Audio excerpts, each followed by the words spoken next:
Suatu hari Light cabut dari rumahnya, niatnya mau jadi petualang. Terus dia pergi ke kota gede buat daftar. Sampai di sana, dia ketemu mbak-mbak resepsionis yang bantuin dia ngurus pendaftaran. Karena ini pertama kalinya dia daftar di guild, si mbaknya bilang dia bakal mulai dari rank F, alias paling bontot. Biar yakin si Light ini nggak ampas-ampas banget, dia nanya, punya bakat apaan gitu nggak? Si Light dengan semangat 45 langsung nyerocos. Punya dong, bakat saya itu judi gacha. Mbak resepsionisnya langsung bengong, kayaknya salah dengar, tapi emang beneran itu skillnya. Jadi si Light ini bisa ngeluarin roda gacha, terus tiap kali dipencet, dapat barang acak. Dia mau pamer dong ke si mbaknya, pas tombolnya dipencet, yang keluar malah garpu bengkok. Oke, mungkin tadi cuma apes. Dia coba lagi, kali ini dapat makanan. Itu pun bukan makanan yang enak, payah. Si mbak resepsionis narik napas panjang, terus bilang baik-baik ke Light. Dek, dengan skill kayak gitu, kayaknya kamu bakal mentok di rank F seumur hidup deh. Light nanya, ada kerjaan apa buat rank F? Terus dia diarahin ke papan pengumuman.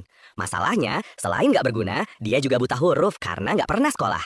Mbaknya ngerti penderitaan si Light. Jadi dia ngeluarin daftar dan bilang kalau pilihan terbaik buat dia sekarang ya kerjaan ngumpulin kayu bakar, ngangkut tanah, atau jadi tukang kebun. Tapi bayarannya cuma cukup buat nyambung napas.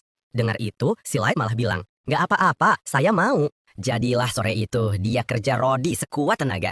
Pas malam datang, duit yang dia dapat cuma pas-pasan buat bayar penginapan.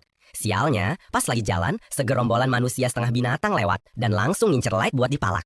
Mereka sengaja nabrak dia, terus nyolong duitnya. Light mohon-mohon minta duitnya dibalikin, soalnya kalau enggak, dia bakal jadi gelandangan malam itu. Tapi gerombolan itu cuek bebek. Orang lain juga sama aja, soalnya manusia biasa itu kasta paling rendah, jadi nggak ada yang mau belain dia. Light cuma bisa duduk pasrah di lumpur, sementara orang-orang yang lewat ngatain dia sampah nggak guna. Sampai akhirnya, ada satu orang yang berhenti buat nolongin dia. Light nyambut tangan si cewek, ngiranya sesama manusia. Tapi pas sadar dia itu elf, langsung kaget ketakutan, mikir bakal dikerjain lagi. Si elf bilang nggak usah khawatir, dan buat buktiin, dia sampai berlutut di lumpur buat ngeluk Light. Light nggak percaya ada elf sebaik ini sama manusia. Tapi karena kelihatannya tulus, ya udah Light ikut aja. Si elf ngenalin dia ke anggota partainya dan ngejelasin kalau mereka itu Concord of the Tribes, sebuah parti yang isinya 9 ras berbeda buat ngilangin diskriminasi. Ketua mereka manusia setengah binatang namanya Garo, dan si elf ini namanya Sasha. Mereka udah punya anggota dari hampir semua ras, tinggal butuh satu manusia buat jadi anggota ke-9. Makanya mereka ngajak Light gabung. Kedengarannya sih mulia banget, tapi dari sekian banyak orang, kok ya milihnya bocah 12 tahun yang lemah dan gak berdaya buat masuk parti spesial mereka. Setidaknya kali ini nggak ada minyak bayi. Sejak saat itu, tiap kali Concord jalanin misi, Light ikut sebagai tukang angkat barang. Tapi ya tetap aja nggak guna. Baru 10 menit, dia hampir mati diserang monster ular raksasa. Untungnya, Drago dan Sasha berhasil nyelamatin dia. Tapi Sasha ngingetin dia buat lebih waspada. Soalnya ini salah satu dungeon paling bahaya di dunia. Apa aja di sini bisa bikin nyawanya melayang. Jadi dia harus nempel terus sama tim. Light minta maaf, tapi Sasha nenangin dia dan minta dia dekatan buat diperiksa kalau-kalau ada yang luka. Pas Sasha lagi sibuk ngurusin Light, yang lain datang dan mulai ngeledekin Sasha yang kelihatan manjain Light terus. Setelah itu, mereka lanjut jalan lagi, dengan Light di tengah-tengah biar aman. Tapi pas sampai di jalan sempit, Garo bilang ini tempat yang pas buat berhenti. Light ngiranya mereka mau istirahat, jadi dia nurunin tasnya dan mulai nyiapin teh buat semua. Tapi Drago bilang nggak usah, karena mereka sebenarnya mau nendang dia dari party. Light kaget setengah mati, dia nanya, apa ini cuma bercanda? Tapi semua anggota party, termasuk Sasha yang tadi baik banget, mukanya langsung berubah 180 derajat dan ngatain Light manusia jelek, bodoh, dan gak berguna. Light bingung abis. Mereka pun ngaku kalau selama ini cuma pura-pura baik. Omong kosong soal mau ngilangin diskriminasi itu bohong total. Faktanya, mereka itu rasis banget dan udah gatel pengen ngebuang Light dari hari pertama. Kalau gitu, Light nanya, kenapa repot-repot ngajak dia gabung dari awal? Garu ngejelasin kalau mereka cuma ngincer skillnya. Light makin bingung, skill gacanya kan ampas banget. Walaupun benar, ternyata skill itu mirip sama skill seorang maestro. Dan para petinggi Concord penasaran, siapa tahu skill Light bisa berevolusi jadi sesuatu yang berguna. Makanya, mereka disuruh baik-baikin Light meskipun sebenarnya ogah. Tapi baru-baru ini, para petinggi itu mutusin kalau Light itu nggak ada harapan. Jadi sekarang, party itu nggak punya alasan lagi buat pura-pura peduli. Light otaknya ngaheng dengar semua itu, dan timnya sadar udah kebanyakan bocorin rahasia. Tapi ya udahlah, toh Light nggak bakal keluar dari dungeon ini hidup-hidup. Mata Light langsung melotot. Sedetik kemudian, Garo nyakar mukanya, buktiin kalau mereka beneran mau ngebunuh dia. Light langsung lari tunggang langgang, tapi mereka semua cuma ketawa dan bilang kalaupun dia berhasil kabur, ujung-ujungnya juga bakal mati sama monster. Malah kata mereka, lebih seru kalau dibunuh pakai tangan sendiri. Sasha langsung ambil panahnya dan nembak paha Light biar dia berhenti lari. Mereka semua seneng dengar teriakan ketakutan Light, dan Garo mulai ngehajar dia biar makin kenceng nangisnya. Tapi yang lain nyuruh berhenti, soalnya alibi mereka nanti adalah Light mati diserang monster, jadi nggak boleh ada luka yang aneh-aneh. Light mati-matian merangkak pergi karena nggak mau mati di situ. Tapi dengan kaki luka begitu, Garo bilang dia nggak bakal bisa kabur. Biarpun gitu, dia tetap nekat. Dan untungnya, dia nggak sengaja nginjek perangkap teleportasi. Perangkap itu langsung ngirim dia ke lantai yang jauh lebih dalam. Light emang selamat dari anggota Concord, tapi bukan berarti dia bakal selamat dari dungeon ini. Dia sadar betul betapa lemahnya dia. Jadi dia udah pasrah bakal mati. Nggak lama, satu monster muncul. Dia coba nerima takdir, tapi tetap nggak ngerti kenapa semua ini harus nimpa dia. 4 tahun lamanya, anggota Concord kelihatan baik dan hormat, ternyata semuanya cuma topeng. Mereka cuma manfaatin dia karena dikira maestro. Dan pas tahu bukan, mereka coba ngebunuh dia sambil ketawa-ketawa. Dia nggak sudi mereka lolos gitu aja. Sesulit apapun, dia bersumpah bakal keluar dari sana hidup-hidup dan ngebales mereka semua. Biarpun itu hal terakhir yang dia lakuin. Tiba-tiba, Light dengar ada yang jalan di belakangnya. Pas nengok, jantungnya hampir copot. Ada monster Chimera batu level 1000 lagi natap dia. Petualang paling jago aja levelnya cuma ratusan. Dan dia belum pernah lihat monster kayak gitu. Ini pasti artinya dia kelempar ke bagian paling dasar dari abis. Pas monsternya deketin, dia udah hampir ngompol saking takutnya. Soalnya dia tahu mustahil bisa ngalahin makhluk itu. Satu-satunya andalannya cuma skill gacha yang rekam jejaknya payah banget. Nggak ada pilihan lain, dia panik mencatin tombol gacanya berulang kali, berharap ada keajaiban. Dan bener aja, pas monsternya nerjang, roda gacanya berubah dan muncul seorang cewek pelayan cantik yang langsung ngalahin monster itu dalam sekejap. Light cuma bisa melongo lihat kejadian barusan. Si cewek itu jalan nyamperin dia, berlutut, terus nyentuh pipinya buat nyembuhin lukanya. Katanya dia nggak tega lihat badan seindah itu ada bekas lukanya. Light takjub, rasa sakitnya hilang semua. Si pelayan manggil dia, Tuan, dan nanya namanya. Dia jawab, namanya Light. Saat itu juga, si cewek bersumpah bakal ngabdi selamanya. Namanya Mei, dan dia dikenal sebagai Seeker Maid. Soal levelnya, di atas 9000. Katanya, dia itu hasil tarikan super langka dari skill gacha Light. Jadi keberadaannya terikat sama tuannya. Tapi Light masih pusing. Soalnya selama ini dia ngira skill gachanya itu sampah. Mustahil orang sekeren Mei bisa muncul dari situ. Mei minta izin buat meriksa skillnya biar tahu sifat aslinya. Light kaget tahu Mei punya skill appraisal. Tapi Mei ngejelasin kalau itu cuma salah satu dari banyak keahliannya. Light ngizinin Mei meriksa dia. Pas Mei mulai nge-scan, dia benar-benar kaget sama apa yang dia lihat. Ternyata skill gacha Light punya puluhan lapis pelindung. Jadi cuma orang selevel Mei yang bisa lihat kemampuan aslinya. Dan dari yang dia lihat, skill itu bisa dipakai tanpa batas. Hadiah yang keluar tergantung dari seberapa padat mana di sekitar. Mulai dari rank XX dan super ultra rare sampai rank normal dan error. Light nggak ngerti maksud Mei. Jadi Mei ngejelasin, di udara itu selalu ada mana. Tapi di permukaan, mananya tipis banget. Makanya kesempatan dapat hadiah bagus kayak dia itu hampir nol. Tapi di bagian terdalam dungeon kayak gini, kepadatan mananya luar biasa tinggi. Jadi kemungkinan dapat panggilan sukses langsung meroket. Mei ngira Light sengaja turun ke dasar dungeon buat ngeluarin potensi asli bakatnya. Tapi tebakannya salah besar. Dia kesini bareng orang-orang yang dia percaya, tapi malah dikhianati. Mukanya disayat, kakinya dipanah, dan mereka ngetawain dia sepanjang waktu. Padahal, yang Light mau cuma ngasih kehidupan yang lebih baik buat keluarganya. Tapi mereka malah mau ngebunuh dia cuma karena dia manusia. Dia teriak gak bakal maafin mereka seumur hidupnya. Mei langsung meluk Light buat nenangin dia, karena gak tega lihat tuannya sesedih itu. Dia tahu dia gak bakal ngerti penderitaan Light. Tapi dia tahu cara bikin tuannya merasa lebih baik. Mei ngejamin, begitu Light kasih perintah, kepala para pengkhianat itu bakal berjejer di lantai dalam waktu 1 jam. Tapi Light bangkit dan bilang jangan. Mei ngotat, orang-orang jahat kayak mereka gak pantas dikasih ampun. Tapi Light nyuruh tunggu bukan karena ngerasa membunuh itu salah. Tapi karena dia mau balas dendam pakai tangannya sendiri. Dia ketipu dan hampir mati karena terlalu lemah buat ngelawan. Jadi dia mau jadi kuat biar hal kayak gitu gak keulang lagi. Dia tahu kedengarannya mustahil buat orang selemah dia bilang mau jadi kuat. Tapi menurut Mei, itu sama sekali nggak mustahil. Dia bersumpah, kalau tuannya mau jadi cukup kuat buat balas dendam sendiri, dia bakal ngelakuin apa aja buat mewujudkannya. Cerita kita lompat 3 tahun ke depan, langsung ke jantung abis. Di sini, Light udah sukses besar pakai skill gachanya buat bangun satu negara dan manggil pasukan pelayan super kuat. Saking bucinnya mereka, air bekas mandi Light aja rela dibeli mahal. Nah, pas Mei lagi jalan di lorong, dia jadi pusing sendiri ngeliat kelakuan para pelayan peri yang gak ada hentinya caper ke Light. Tapi Light sih santai aja, malah nganggap kelakuan mereka itu bukti kesetiaan.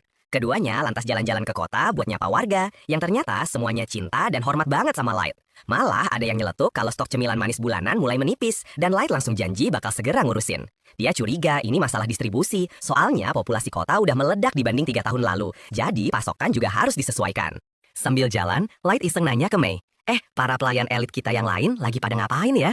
Mei pun langsung laporan. Katanya si Aoyuki lagi sibuk bikin peta daerah sekitar abis, sementara Ellie lagi fokus riset sihir baru demi kelancaran misi Light.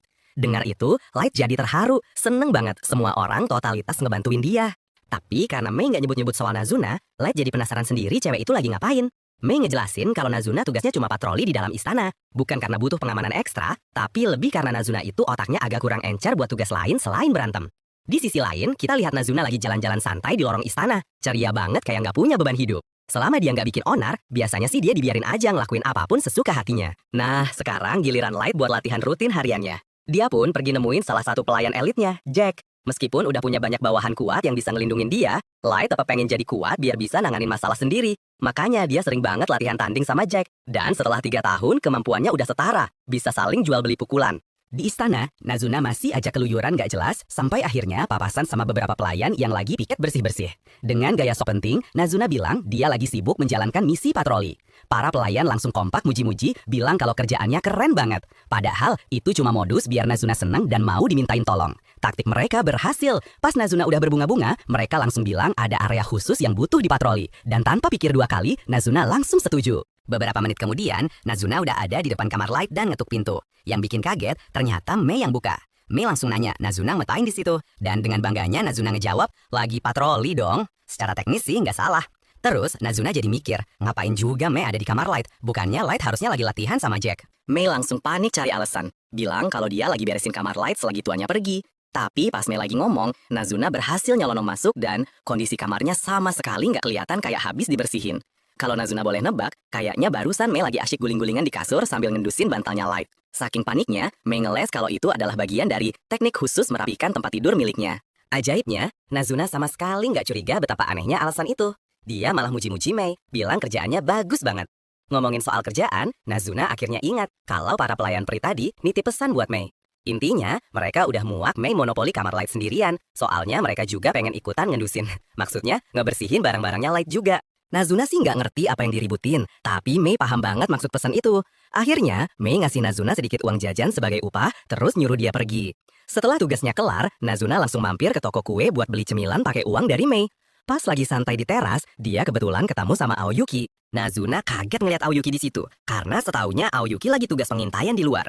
Tapi pas disapa, Aoyuki cuma ngemeong-leong doang. Nazuna jadi bingung sendiri dia ngomong apaan. Biasanya cuma Light yang bisa nerjemahin bahasa kucingnya Aoyuki. Menurut tebakan ngawur Nazuna, kayaknya Aoyuki minta dia buat ngehancurin seluruh hutan tanpa alasan yang jelas. Dan bahayanya, Nazuna itu tipe yang bakal beneran ngelakuin kalau nggak ada yang ngoreksi. Akhirnya, Aoyuki terpaksa berhenti jadi kucing dan ngomong normal. Dia ngejelasin kalau dia cuma mau nganterin sebagian peta yang udah selesai dia buat. Nazuna langsung ketawa dan bilang, nah gitu dong dari tadi. Dia pun ngambil petanya dan lanjut patroli lagi. Perhentian berikutnya adalah ruang singgasana. Setelah ngecek kanan kiri aman, Nazuna mulai melayang-layang di atas singgasana Light, soalnya dia kangen belum ketemu Light seharian ini. Tapi pas lagi asyik, tiba-tiba kedengeran suara krak. Kaget setengah mati, Nazuna sadar kalau dia baru aja matahin hiasan sayap di singgasana. Wah, bisa gawat nih kalau sampai ketahuan. Dengan panik, dia langsung benerin hiasan itu seadanya. Cukup biar kelihatan nempel, tapi bakal langsung patah lagi begitu ada yang nyentuh. Abis itu, dia langsung kabur dari sana. Di luar, Light dan Jack akhirnya selesai latihan. Mereka pun mutusin buat udahan dan pergi ke pemandian buat rileks. Jack bilang ke Light kalau kontrol tubuhnya udah makin jago, dan di abis ini udah jarang ada yang bisa ngimbangin kekuatannya. Kayaknya sih orang-orang di permukaan juga bakal sama aja. Tapi Jack ngingetin Light biar nggak sombong dulu, soalnya mereka nggak tahu bahaya apa yang mungkin nunggu di atas sana. Light ngangguk paham, dia janji bakal terus waspada dan nggak akan biarin kekuatannya bikin dia besar kepala. Nggak boleh ada kesalahan sedikit pun pas waktunya balas dendam tiba nanti. Sementara itu, Mei manggil keempat pelayan peri yang tadi nitip pesan ke Nazuna. Mukanya kelihatan bete banget. Mei nanya apa mereka tahu alasan dipanggil ke situ, dan mereka coba pura-pura bego. Tapi, Mei langsung ngebacain surat dari mereka kata per kata, dan dia juga udah ngorek info dari Nazuna kalau mereka lah yang nulis surat itu. Udah deh, mereka nggak bisa ngeles lagi. Keempatnya langsung mundur ketakutan dan minta maaf. Tapi mereka coba ngeles dengan bilang kalau semua itu dilakuin karena khawatir sama Mei. Katanya, mereka tahu Mei sibuk, jadi niatnya mau ngeringanin beban dengan ngambil alih tugas bersih-bersih kamar Light. Ya, mungkin sambil ngendus bantal 1 atau 2 kali sih, tapi bukan itu intinya. Mei juga kecewa karena mereka malah nyuruh Nazuna buat ngerjain tugas kotor mereka. Padahal, kalau mereka berani nganterin pesannya langsung, mungkin permintaannya bakal dipertimbangin. Mei akhirnya bilang permintaan mereka ditolak, dan sebagai hukuman, mereka ditugasin buat ngebersihin seluruh koridor menuju ruang singgasana, dan gak boleh pakai sihir sama sekali buat nyepetin kerjaan. Para pelayan itu melongo, nggak percaya dapat tugas seberat itu dari Mei. Ngebersihin koridor segede gaban pakai tangan kosong, bisa sampai lebaran monyet baru kelar. Tapi Mei malah bilang itu nggak susah-susah amat. Katanya, ini malah demi kebaikan mereka. Soalnya makhluk level 500-an kayak mereka harus kerja rodi kalau mau nyusul levelnya. Ditambah lagi, Mei ngabarin kalau dia bakal pergi ke permukaan buat misi dari Light. Jadi otomatis mereka berempat harus ngerjain semua tugas ekstra selama dia pergi. Malamnya, keempat pelayan itu pun kumpul di kamar. Mereka ngedumel, kesel banget dihukum cuma gara-gara komplain sepele. Menurut mereka, nggak adil banget, Mei doang yang bisa nikmatin aroma Light. Tapi mau gimana lagi, Mei kan yang paling kuat, jadi nggak mungkin bisa mereka lawan. Salah satu dari mereka ngusulin buat ngeracunin Mei. Tapi Hifumi bilang udah pernah nyari info. Dan ternyata Mei itu kebal sama semua jenis racun. Jadi ya percuma. Akhirnya mereka semua pasrah dan mulai merengek soal betapa pengennya mereka ngebersihin kamar Light dan ngendusin kasurnya. Hifumi malah lebih parah, bilang kalau dia pengen pakai garpu bekasnya Light. Tapi pas diucapin, kedengarannya jadi aneh banget. Yang lain langsung ngatain dia mesum dan bilang kelakuannya udah kelewatan. Hifumi nggak terima dan langsung membela diri. Halah, ngaku aja deh. Kalau ada kesempatan, kalian juga pasti bakal ngelakuin hal yang sama, kan? Yang lain cuma bisa diam, nggak bisa nyangkal. Ternyata emang semuanya 11-12. Kalau dipikir-pikir lagi, kelakuan Mei juga nggak lebih baik. Tadi siang aja, dia asyik guling-gulingan di kasur Light. Ditambah lagi, Mei kan yang pertama kali dipanggil. Artinya entah berapa lama dia cuma berduaan sama Light di dungeon. Waktu itu, level Light masih cupu banget pula. Pasti nggak bisa ngapa-ngapain kalau diserang monster. Pikiran kalau Mei mungkin udah ngelakuin hal-hal aneh sama Light, bikin mereka semua panas karena cemburu. Hifumi pun dapat ide cemerlang, ngubah rasa cemburu mereka jadi kutukan. Mereka berempat langsung duduk ngelilingin meja dan mulai ngerapalin mantra. Mati kau Mei, berulang-ulang. Sialnya, dari tadi Mei ternyata udah berdiri di luar pintu kamar mereka dan ngedengerin semua yang mereka omongin. Ada yang mau kalian sampein? Tanya Mei dengan dingin. Keempatnya langsung ngumpet di belakang meja dan buru-buru bilang kalau mereka nggak pernah beneran berharap hal buruk nimpa Mei. Tapi Mei jelas-jelas dengar mereka nyumpahin dia mati. Terus yang tadi itu apa? Desak Mei. Akhirnya mereka ngaku kalau mereka cuma cemburu karena Mei dipanggil duluan dan bisa ngabisin banyak waktu berduaan sama Light. Tapi Mei ngejelasin kalau nggak ada hal aneh yang terjadi antara dia dan Light. Butuh waktu sekitar 3 bulan sampai Light bisa manggil Aoyuki. Dan selama itu, Mei sibuk ngajarin Light ilmu bela diri dan sejarah dunia. Jadi nggak ada tuh yang namanya mesum-mesuman. Para pelayan itu lega mendengarnya. Tapi Mei lanjut ngomong. Tadinya aku kesini mau minta maaf karena udah ngasih hukuman yang terlalu berat. Tapi setelah denger yang barusan, kayaknya hukumannya perlu ditambahin lagi. Mei pun ngasih tugas tambahan. Mereka sekarang juga harus ngebersihin seluruh ruang singgasana, selain koridor tadi. 3 dari mereka langsung berlutut di kaki Mei, mohon-mohon biar hukumannya dibatalin, karena nggak mungkin mereka bisa ngebersihin ruangan segede itu sendirian. Tapi Mei bilang, harusnya kalian mikir gitu sebelum nyumpahin aku. Mereka pun terpaksa langsung kerja saat itu juga, dan kayaknya mereka harus lembur semalaman biar semuanya kelar. Tapi pas si Fumi lagi ngebersihin singgasana, hiasan sayap yang tadi dirusak Nazuna copot dan jatuh. Semuanya langsung diam 1000 bahasa, sadar kalau masalah mereka bakal jadi jauh lebih besar. Sementara itu, di kamarnya, Nazuna tidur nyenyak kayak nggak punya dosa. Keesokan paginya, Light keluar dan ketemu Aoyuki, Nazuna, dan Ellie di dekat gerbang depan. Nazuna kelihatan paling senang ketemu Light, soalnya kemarin dia nggak sempat ngobrol sama sekali. Light mau langsung ke inti pembicaraan, tapi tiba-tiba muncul seekor rockhound entah dari mana. Meskipun Light sekarang udah cukup kuat sampai anjing itu bukan lagi ancaman, dia tetap gemeteran sedikit karena trauma. Keingat hari di mana dia hampir mati gara-gara salah satu dari mereka. Melihat tuan mereka ketakutan, yang lain langsung murka. Beraninya anjing rendahan nakut-nakutin tuan Light. Mereka langsung diskusi buat nyusun rencana memusnahkan seluruh spesies anjing itu dari muka bumi. Si anjing padahal belum ngapa-ngapain, tapi dia bisa ngerasain kalau satu gerakan salah aja, nyawanya bakal melayang. Dia pun langsung rebahan di tanah dan merengek ketakutan. Light nenangin bawahannya, bilang gak usah sepanik itu karena dia baik-baik aja. Dia bahkan ngedeketin anjing itu dan ngelus kepalanya buat nunjukin kalau dia gak masalah. Light minta maaf ke si anjing karena udah bikin takut. Kalau aja dia nggak turun tangan, mungkin spesies anjing itu beneran udah punah tanpa sisa. Mereka pun nanya ke Light, apa alasan dia ngumpulin mereka di situ. Light ngejawab kalau Mei udah bilang semua persiapan misi selesai. Akhirnya, tiba juga waktunya buat mereka berangkat dan menuntut balas dendam. Di belahan dunia lain, si Garo lagi jalan-jalan santai di kota manusia buas. Statusnya sebagai pahlawan kaum buas bikin semua orang di sana ngefans berat sama dia. Saking ngefansnya, ada satu cowok yang nekat nawarin adiknya sendiri, tapi Garo lagi nggak mood. Pas lagi asyik jalan, matanya nangkep sesosok manusia malang yang lagi ngubek-ngubek tong sampah, nyari sisa makanan. Padahal, posisi anak itu jauh banget dari Garo loh. Tapi dasar iseng, Garo sengaja muter jalan cuma buat nyamperin, dorong anak itu sampai jatuh, terus ngeludahin mukanya buat seneng-seneng. Abis itu, Garo bareng kroco-kroconya masuk ke ruangan khusus buat sesi jilat-menjilat. Mereka muji-muji Garo setinggi langit, bilang hebat banget dia bisa berubah dari anak buas miskin dari kampung kumuh, jadi calon terkuat buat jadi kepala suku selanjutnya. Bahkan, kepala desa yang sekarang aja udah ngakuin kekuatannya. Makanya mereka penasaran, gimana sih caranya dia bisa sehebat itu? Sambil sombong, Garo sesumbar kalau dia cuma ngandelin instingnya buat milih kerjaan paling oke. Kayak kerjaan yang dia ambil 3 tahun lalu. Katanya, bayarannya gede banget. Cuma buat pura-pura gabung di parti persatuan ras, dan tugasnya cuma ngabisin satu manusia yang dicurigai sebagai master. Dia sih nggak pernah mastiin lagi si Light itu beneran mati atau enggak. Tapi ngelihat betapa lemahnya dia waktu itu, nggak mungkin banget dia bisa selamat sendirian di bawah sana. Jadi ya mending lupain aja bocah itu. Tapi beberapa saat kemudian, Mei tiba-tiba nongol di ruangan itu dan nanyain soal Light. Anak buah Garu langsung sewot, bilang kalau Mei nggak sopan. Tapi Garu nyuruh mereka diam, soalnya dia penasaran ada urusan apa cewek ini sama dia. Mei ngejelasin kalau dia itu pelayan yang ngabdi ke Tuan Light. Dia pun mulai ngarang cerita, bilang kalau Light itu keturunan bangsawan dan dia udah nyariin tuannya itu ke seluruh benua. Garo jelas curiga, soalnya orang yang nyewa dia buat misi itu udah ngecek latar belakang Light sampai ke akar-akarnya. Dan Light sendiri nggak pernah sekalipun nyebut kalau dia itu bangsawan. Tapi penampilan Mei emang meyakinin banget kayak pelayan bangsawan tajir. Jadi Garo ngelihat ini sebagai kesempatan emas buat cari duit. Dia nanya Mei maunya apa. Terus Mei jawab kalau dia baru aja dapat kabar kalau Light katanya meninggal di dungeon 3 tahun yang lalu. Makanya dia minta tolong Garo buat nganterin dia ke lokasi terakhir Light biar dia bisa kirim doa. Mei bahkan nawarin bayaran pakai emas batangan buat ongkos jalannya. Tapi insting Garo ngasih sinyal bahaya. Kayaknya semua ini cuma jebakan. Aneh banget, masa cuma buat diantarin ke dungeon aja mau bayar semahal itu? Tapi karena Mei kelihatannya cuma cewek manusia biasa, Garo menepis semua keraguannya. Mana mungkin juga seorang manusia bisa ngalahin dia. Akhirnya, dia setuju buat nganterin Mei ke lokasi terakhir Light, tapi dia bilang ini bukan soal duit. Dia ngelakuin ini karena Light itu sohib kentolnya, dan dia mau bantu sebisa mungkin. Mei tahu banget kalau semua omongan Garo itu bohong besar, tapi dia harus tetap mainin perannya. Jadi dia ngucapin terima kasih, dan sebulan kemudian, rombongan mereka udah deket sama lokasi tempat Light hilang. Tapi, Garo sama sekali nggak niat buat nepatin janjinya. Rencananya, begitu sampai di lokasi, dia bakal langsung nyerang Mei dan ngebiarin cewek itu mati dengan cara yang sama kayak Light. Sesampainya di sana, Mei langsung berlutut, pura-pura putus asa ngebayangin betapa sengsaranya Light waktu itu.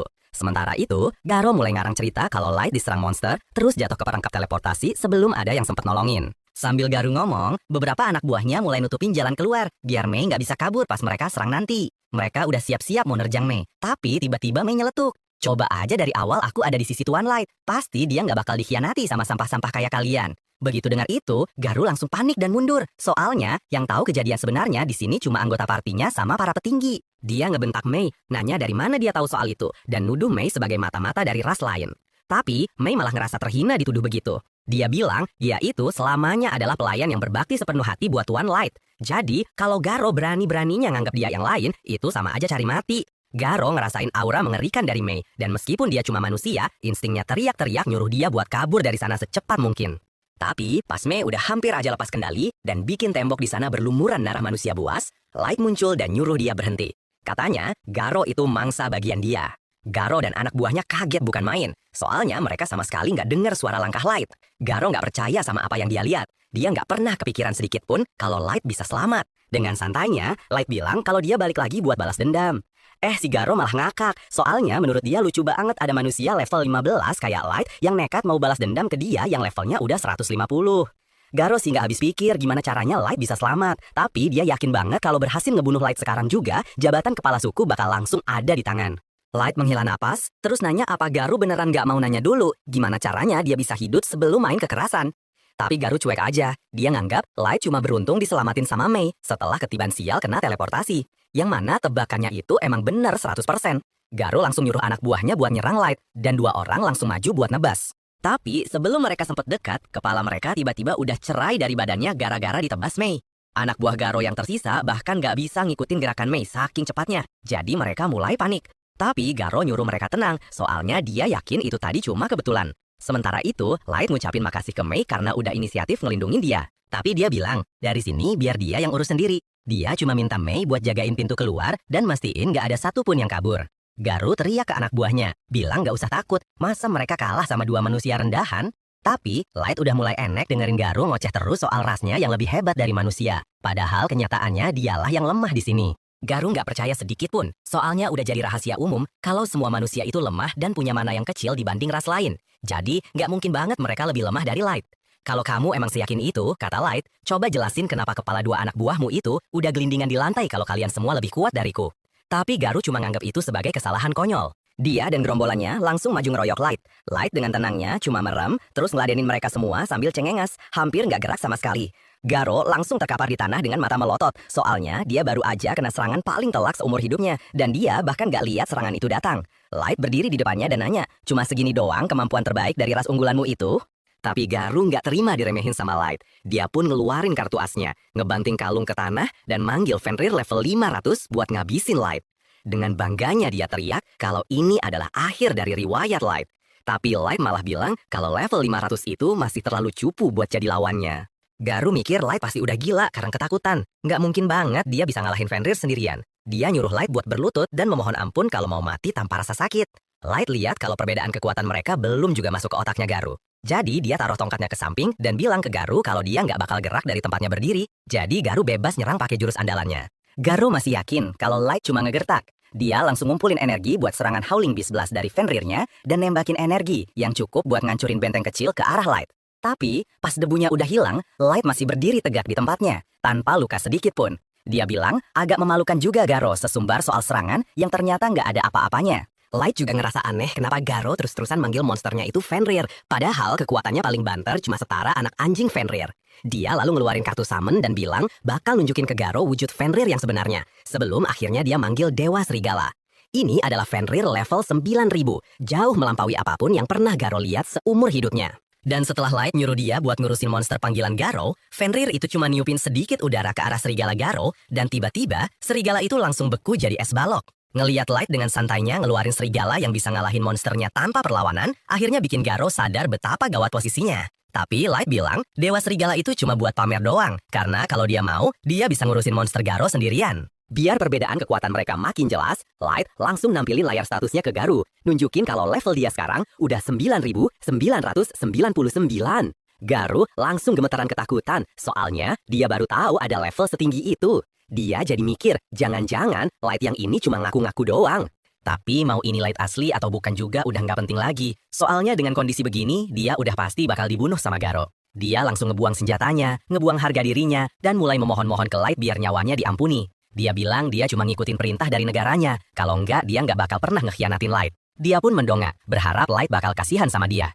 Tapi sebelum itu, Light bilang dia punya beberapa pertanyaan buat Garu. Pertama, dia nanya soal para master yang disuruh petingginya buat dicari. Tapi Garu ngaku dia nggak tahu apa-apa soal itu.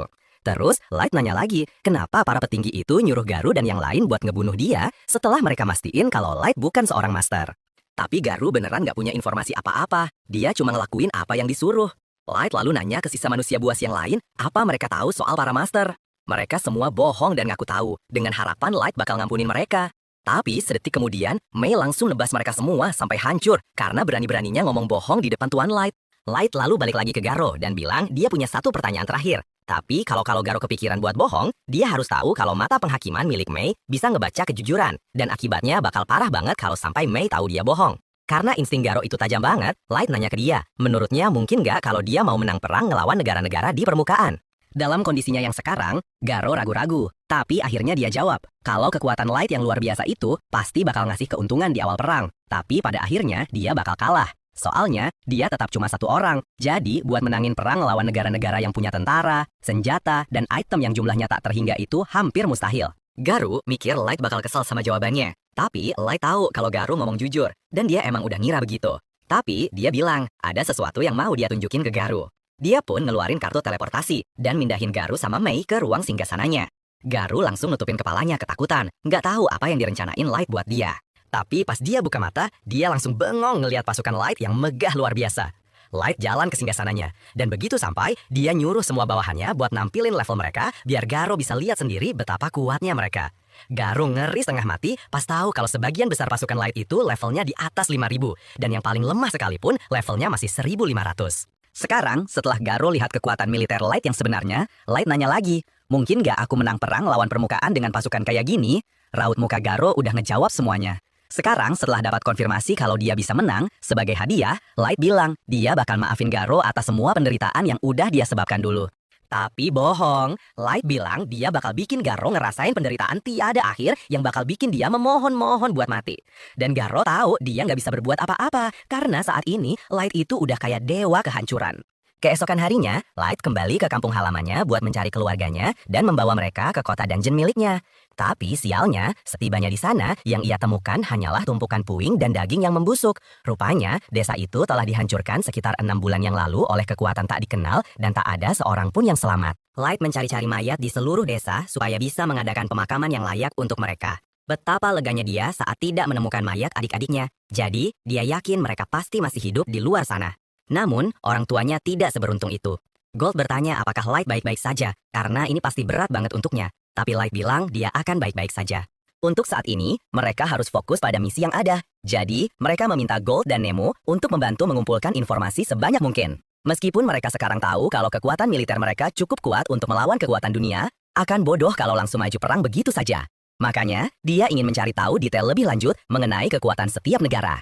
Selain itu, dia cukup yakin hancurnya kampung halamannya ada hubungannya dengan fakta bahwa dia dicurigai sebagai seorang master. Jadi, dia ingin mencari tahu apa itu master dan kenapa hal itu sampai harus mengorbankan begitu banyak nyawa. Kalau ternyata ini hanyalah kasus bajingan kaya yang serakah akan kekuasaan, dia bersumpah akan membakar dunia menjadi abu lalu mencekokkan abunya kepada orang-orang di balik semua ini. Gold mengerti kenapa Light begitu marah, tapi dia memperingatkannya untuk menahan amarahnya. Soalnya, kalau mereka sudah berada di sekitar orang lain, energi yang dia keluarkan bisa membunuh orang biasa dalam sekejap.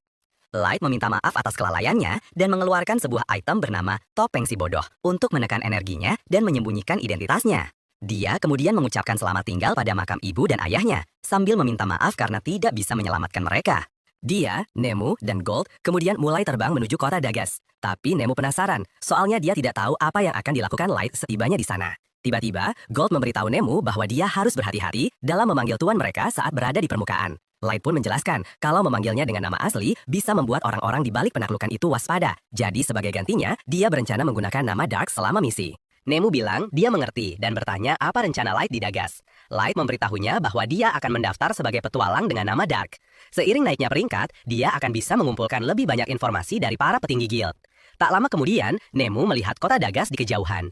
Mereka tentu tidak mau menarik perhatian dengan terbang masuk, jadi Light menyarankan agar mereka mendarat di hutan dan berjalan kaki sisa perjalanannya. Meskipun dengan armor gold yang super megah, mereka tetap akan jadi pusat perhatian. Saat ketiganya berjalan melewati hutan, mereka menemukan seorang pedagang manusia sedang dirampok oleh sekelompok dwarf. Sebenarnya mereka lebih suka tidak terlihat sampai tiba di kota. Tapi armor gold punya efek kilauan bawaan, jadi para bandit itu langsung menyadarinya. Mereka lalu mencoba merampoknya juga, tapi tentu saja gagal total. Dan semua dwarf itu berakhir terikat di tengah jalan. Dua manusia yang dirampok tadi sangat berterima kasih karena telah diselamatkan. Jadi mereka menawarkan tumpangan ke kota untuk Light dan yang lainnya sebagai tanda terima kasih. Di perjalanan, anak laki-laki itu terus membicarakan betapa hebatnya Gold karena dia belum pernah melihat orang mengalahkan dwarf semudah itu. Di perjalanan, anak laki-laki itu terus membicarakan betapa hebatnya Gold karena dia belum pernah melihat orang mengalahkan dwarf semudah itu. Pria itu mengira mereka adalah kelompok petualang terkenal, tapi Light memberitahunya bahwa mereka bahkan belum terdaftar. Pria itu kaget mendengarnya, tapi dia bilang kalau mereka benar-benar ingin mendaftar sebagai petualang, maka Dagas adalah tempat yang tepat. Soalnya, kota itu punya salah satu guild terbesar dan letaknya dekat perbatasan antara kerajaan elf, dwarf, dan manusia. Ada cukup banyak manusia yang berkumpul di sini, jadi kota ini termasuk salah satu yang lebih ramah bagi umat manusia. Dia bahkan bisa membuka hotel yang cukup sukses untuk manusia di sana. Dan dia mengundang Light dan yang lainnya untuk menginap jika butuh tempat tinggal.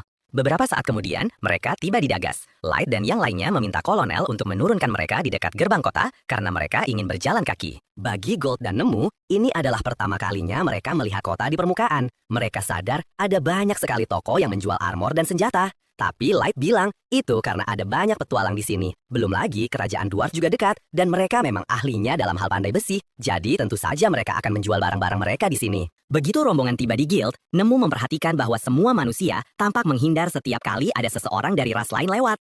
Light menganggap itu sebagai tanda bahwa manusia juga diperlakukan dengan buruk di kota ini, meskipun tidak terlalu kentara. Dia menuju ke meja depan untuk mendaftar, dan seperti biasa, dia harus memulai dari peringkat X. Jadi, Light harus menyelesaikan beberapa quest untuk menaikkan peringkatnya nanti. Tapi sebelum itu, mereka harus mencari tempat menginap. Dan Light teringat kolonel tadi menyebutkan kalau dia punya hotel. Jadi, mereka memutuskan untuk pergi ke sana. Kolonel kaget melihat Light lagi dan bertanya apa yang bisa dia bantu. Light pun bilang dia punya permintaan khusus. Dia memberitahu kolonel bahwa dia ingin menyewa seluruh lantai atas gedung itu dan dalam kondisi apapun tidak ada seorang pun, bahkan staf kolonel yang boleh masuk. Sebagai pembayaran, dia meletakkan sekantong koin emas di atas meja. Kolonel sampai terdiam karena bingung harus berkata apa. Light bilang dia bisa membayar lebih jika ini tidak cukup. Tapi kolonel memberitahunya kalau ini sudah 10 kali lipat lebih dari cukup. Dia bilang dia tidak bisa menerima uang sebanyak ini dari orang yang telah menyelamatkan hidupnya. Tapi Light tetap memaksa. Akhirnya, kolonel menerima tawaran itu dan bilang akan segera menyiapkan kamar-kamarnya. Beberapa saat kemudian, Light dan yang lainnya naik ke atas dan dia mengeluarkan beberapa kartu mantra penghalang persepsi, lalu menggunakannya di ruangan itu untuk memastikan tidak ada yang bisa menguping. Akhirnya, dia bisa bersantai tanpa perlu khawatir ada yang memata-matai. Jadi, dia menarik kursi dan duduk untuk beristirahat. Saat Light sedang duduk, Nemu angkat bicara. Dia bilang, meskipun sadar tuannya sangat kuat dan memilih menjadi petualang untuk mengumpulkan informasi, selalu ada resiko terluka di permukaan. Jadi, menurutnya akan lebih aman jika Light kembali ke kota dungeon dan membiarkan mereka menangani urusan di sini sendirian. Light itu orang yang baik, tapi apa yang baru saja disarankan Nemu, pada dasarnya mencoba menyingkirkannya dari rencana balas dendamnya sendiri. Tentu saja itu membuatnya marah bukan main, karena Nemu seolah-olah berpikir dia terlalu tidak kompeten untuk melakukannya. Nemu langsung sadar kalau dia sudah salah besar, jadi dia memohon agar Light memaafkan kelancangannya, tapi sudah terlambat. Light terlihat seperti benar-benar akan membunuh Nemu atas apa yang dikatakannya. Gold bisa merasakan suasana menjadi sangat tegang. Jadi, dia tertawa dan memberitahu Light bahwa Nemu hanya tidak mengerti pesona dari sebuah balas dendam. Dia menjelaskan kepada Nemu bahwa Light ingin melakukan balas dendamnya dengan tangannya sendiri, tanpa perantara. Dan itu adalah tujuan mulia yang patut diperjuangkan. Mendengar candaan ringan Gold membuat Light sadar kalau dia mungkin sudah keterlaluan. Jadi, dia turun dan meminta maaf pada Nemu karena membiarkan emosinya menguasai diri. Karena dia tahu Nemu mengatakan itu hanya karena khawatir akan keselamatannya. Tapi Nemu mengakui bahwa ini adalah kesalahannya karena sudah melewati batas dengan komentarnya. Jadi, dia memohon agar diizinkan untuk sekali lagi bersumpah setia kepadanya. Light sebenarnya merasa itu tidak perlu, tapi dia setuju untuk membiarkannya melakukannya. Nemu pun dengan lembut mengangkat kaki Light dan menciumnya. Di dunia ini, ciuman di kaki adalah bentuk penghormatan tertinggi yang bisa ditunjukkan kepada seorang pemimpin. Tapi Light tidak pernah benar-benar suka dengan adat ini, terutama betapa canggungnya saat semua bawahannya mencium kakinya satu persatu ketika dia pertama kali memanggil mereka. Bahkan Gold mengakui kalau itu agak aneh, apalagi Nemu kelihatannya sangat menikmati hal itu. Keesokan paginya, Light dan yang lainnya menuju ke dungeon. Saat berjalan melewati kota, banyak orang mulai menatap karena Gold punya lebih banyak perhiasan daripada rapper SoundCloud dan Nemu terlihat sangat cantik. Meskipun satu-satunya komentar mereka tentang Light adalah dia terlihat aneh dengan topeng itu. Tapi itu cocok dengan persona darknya, jadi dia tidak terganggu. Ada antrian panjang orang yang menunggu untuk masuk ke dungeon. Tapi God memperhatikan sepertinya tidak ada elf sama sekali di sini. Light memberitahunya itu karena para elf dan dwarf saat ini sedang berselisih tentang siapa pemilik dungeon ini. Jadi mereka cenderung saling menghindar. Nemu memuji Light karena selalu punya jawaban yang sempurna untuk setiap pertanyaan. Dan Light menghargai pujian itu. Tapi dia bertanya pada Nemu, apakah dia benar-benar harus berdiri begitu dekat sepanjang waktu? Karena dadanya menekan bagian belakang kepalanya. Nemu menjawab bahwa tugasnya adalah menjaga Light tetap aman setiap saat. Jadi dia harus berada sedekat mungkin. Dan sebelum Light bisa membantah, dia melihat 3 orang menyerobot antrian. Yang paling kecil kemungkinan besar adalah seorang pelayan. Dan yang kedua sepertinya seseorang dengan latihan tingkat menengah. Tapi untuk pria di depan, Light bisa tahu kalau dia punya aura yang kuat. Semua gerakannya tajam dan presisi, bahkan dengan senjata besar di punggungnya. Dia tanpa ragu adalah seorang petarung berpengalaman. Beberapa manusia lain terlalu takut untuk menghadapinya, karena mereka mungkin akan ditebas hanya karena bicara. Namun, Light tidak perlu khawatir tentang itu. Jadi dia menghampiri si elf dan memberitahunya kalau menyerobot antrean itu tidak sopan. Si elf menjadi marah saat menyadari ada manusia yang berani berbicara dengannya. Jadi dia meraih pedangnya. Tapi, tetua yang bersamanya mengatakan tidak ada gunanya membuat keributan untuk hal sepele seperti ini. Jadi si prajurit setuju untuk pergi ke belakang antrean. Namun, saat berjalan melewati Light, dia memperingatkannya bahwa dia akan memastikan Light menyesal telah bersikap tidak sopan padanya. Begitu si elf pergi, manusia lain di antrean memuji Light karena berani melawan si pengganggu itu. Anak-anak yang tadi juga datang untuk berterima kasih secara pribadi, karena mereka tidak punya cukup keberanian untuk melakukannya. Light bilang tidak perlu berterima kasih karena dia melakukannya demi kepentingannya sendiri. Tapi mereka tetap berterima kasih. Tiba-tiba, salah satu anak bertanya pada Gold apakah armornya benar-benar terbuat dari emas karena semua orang di sini penasaran. Tapi sebelum Gold sempat menjawab, Nemu memberitahu mereka bahwa tidak ada bagian dari armor Gold yang terbuat dari emas. Karena kalau iya, armor itu akan terlalu lemah untuk memberikan perlindungan. Anak itu kemudian hampir bertanya apakah Gold memakainya hanya untuk cari perhatian, tapi teman-temannya menghentikannya karena itu pertanyaan yang tidak sopan. Namun, Gold menjelaskan bahwa dia memang memakainya untuk cari perhatian, karena tidak ada warna yang lebih baik untuk mewakili teladan cemerlang yang dia tunjukkan sebagai seorang kesatria. Anak-anak itu bertanya pada Light dan yang lainnya apakah ini pertama kalinya mereka masuk ke dungeon. Dan Light membenarkannya, tapi dia balik bertanya bagaimana mereka bisa tahu. Anak-anak itu menjelaskan kalau lantai ini cukup mahal, jadi para petualang sering harus berkemah di dalam. Tapi kelompok Light tidak membawa perlengkapan berkemah, jadi dia menebak mereka pasti belum pernah masuk sebelumnya. Tepat pada saat itu, penjaga memanggil party berikutnya untuk masuk. Jadi anak-anak itu pamit dan berlari masuk ke dungeon bersama-sama. Sementara itu, Light dan yang lainnya bertanya-tanya apakah mereka harus mulai membawa barang bawaan palsu. Karena meskipun mereka punya semua yang dibutuhkan di dalam item box, mereka tidak mau orang salah mengira mereka sebagai pemula. Beberapa saat kemudian, giliran mereka untuk masuk ke dungeon. Ini adalah pertama kalinya Light masuk ke dungeon selain Abyss. Dungeon dipenuhi dengan mana yang semakin kuat semakin dalam kamu pergi. Dan itu seringkali memunculkan hal-hal seperti monster dan jebakan. Jadi, bagian dalam dungeon itu praktis seperti dunianya sendiri. Begitu mereka tiba di lantai pertama, Light menggunakan sihir penyembunyian pada mereka semua, sehingga musuh tidak bisa melacak mereka. Dan mereka semua mulai terbang menuju lantai 2. Sementara itu, Elf yang tadi sibuk melampiaskan amarahnya pada segerombolan orc karena dia tidak percaya ada manusia yang berani berbicara dengannya dengan cara seperti itu, namanya Keto. Dan dia bilang dia adalah pahlawan legendaris dari kerajaan Elf dengan darah seorang master mengalir di nadinya. Jadi dia pantas dihormati. Dia bilang itu tidak akan pernah terjadi jika levelnya tidak serendah ini. Tapi, Yani memberitahunya bahwa level 1500 sudah jauh lebih tinggi dari batas level biasa untuk Elf. Tapi Keto bilang itu tidak cukup, karena dia butuh kekuatan untuk melenyapkan semua orang bodoh yang mengejeknya. Yani bilang dia bersimpati, karena dia juga ingin balas dendam pada para idiot yang menolak mengakui penelitiannya dan mengasingkannya. Jadi, dia akan dengan senang hati menggunakan penelitian itu untuk membantu Keto naik level lebih jauh lagi. Sementara itu, Light dan yang lainnya sudah sampai di lantai 3, dan mereka baru saja selesai membereskan gerombolan besar orc. Light menyarankan agar mereka mulai kembali sekarang, karena mereka sudah mendapatkan cukup bukti untuk guild, dan pertarungan tadi membuatnya cukup kotor, jadi dia ingin mandi. Begitu Nemo mendengar itu, dia menawarkan diri untuk memandikan setiap inci tubuh Light begitu mereka kembali. Tapi Light tidak merespons. Dalam perjalanan kembali, Light dan yang lainnya bertemu dengan anak-anak yang tadi, jadi mereka turun untuk menemui mereka. Tapi tiba-tiba mereka mendengar banyak suara dari hutan, dan puluhan serigala berlari keluar. Anak-anak itu memberitahu Light bahwa mereka harus mundur, karena tidak akan bisa melawan para serigala. Tapi Light bilang, serigala bukanlah yang perlu mereka khawatirkan, karena ada ancaman yang jauh lebih besar sedang menuju ke arah mereka. Seekor aksasa. Semua orang kaget bukan main melihat makhluk di depan mereka. Monster yang katanya sudah punah lebih dari 10 tahun. Saking ngerinya, salah satu petualang sampai putus asa dan bertanya, apakah ada mantra yang bisa membawa mereka pergi dari sana hidup-hidup.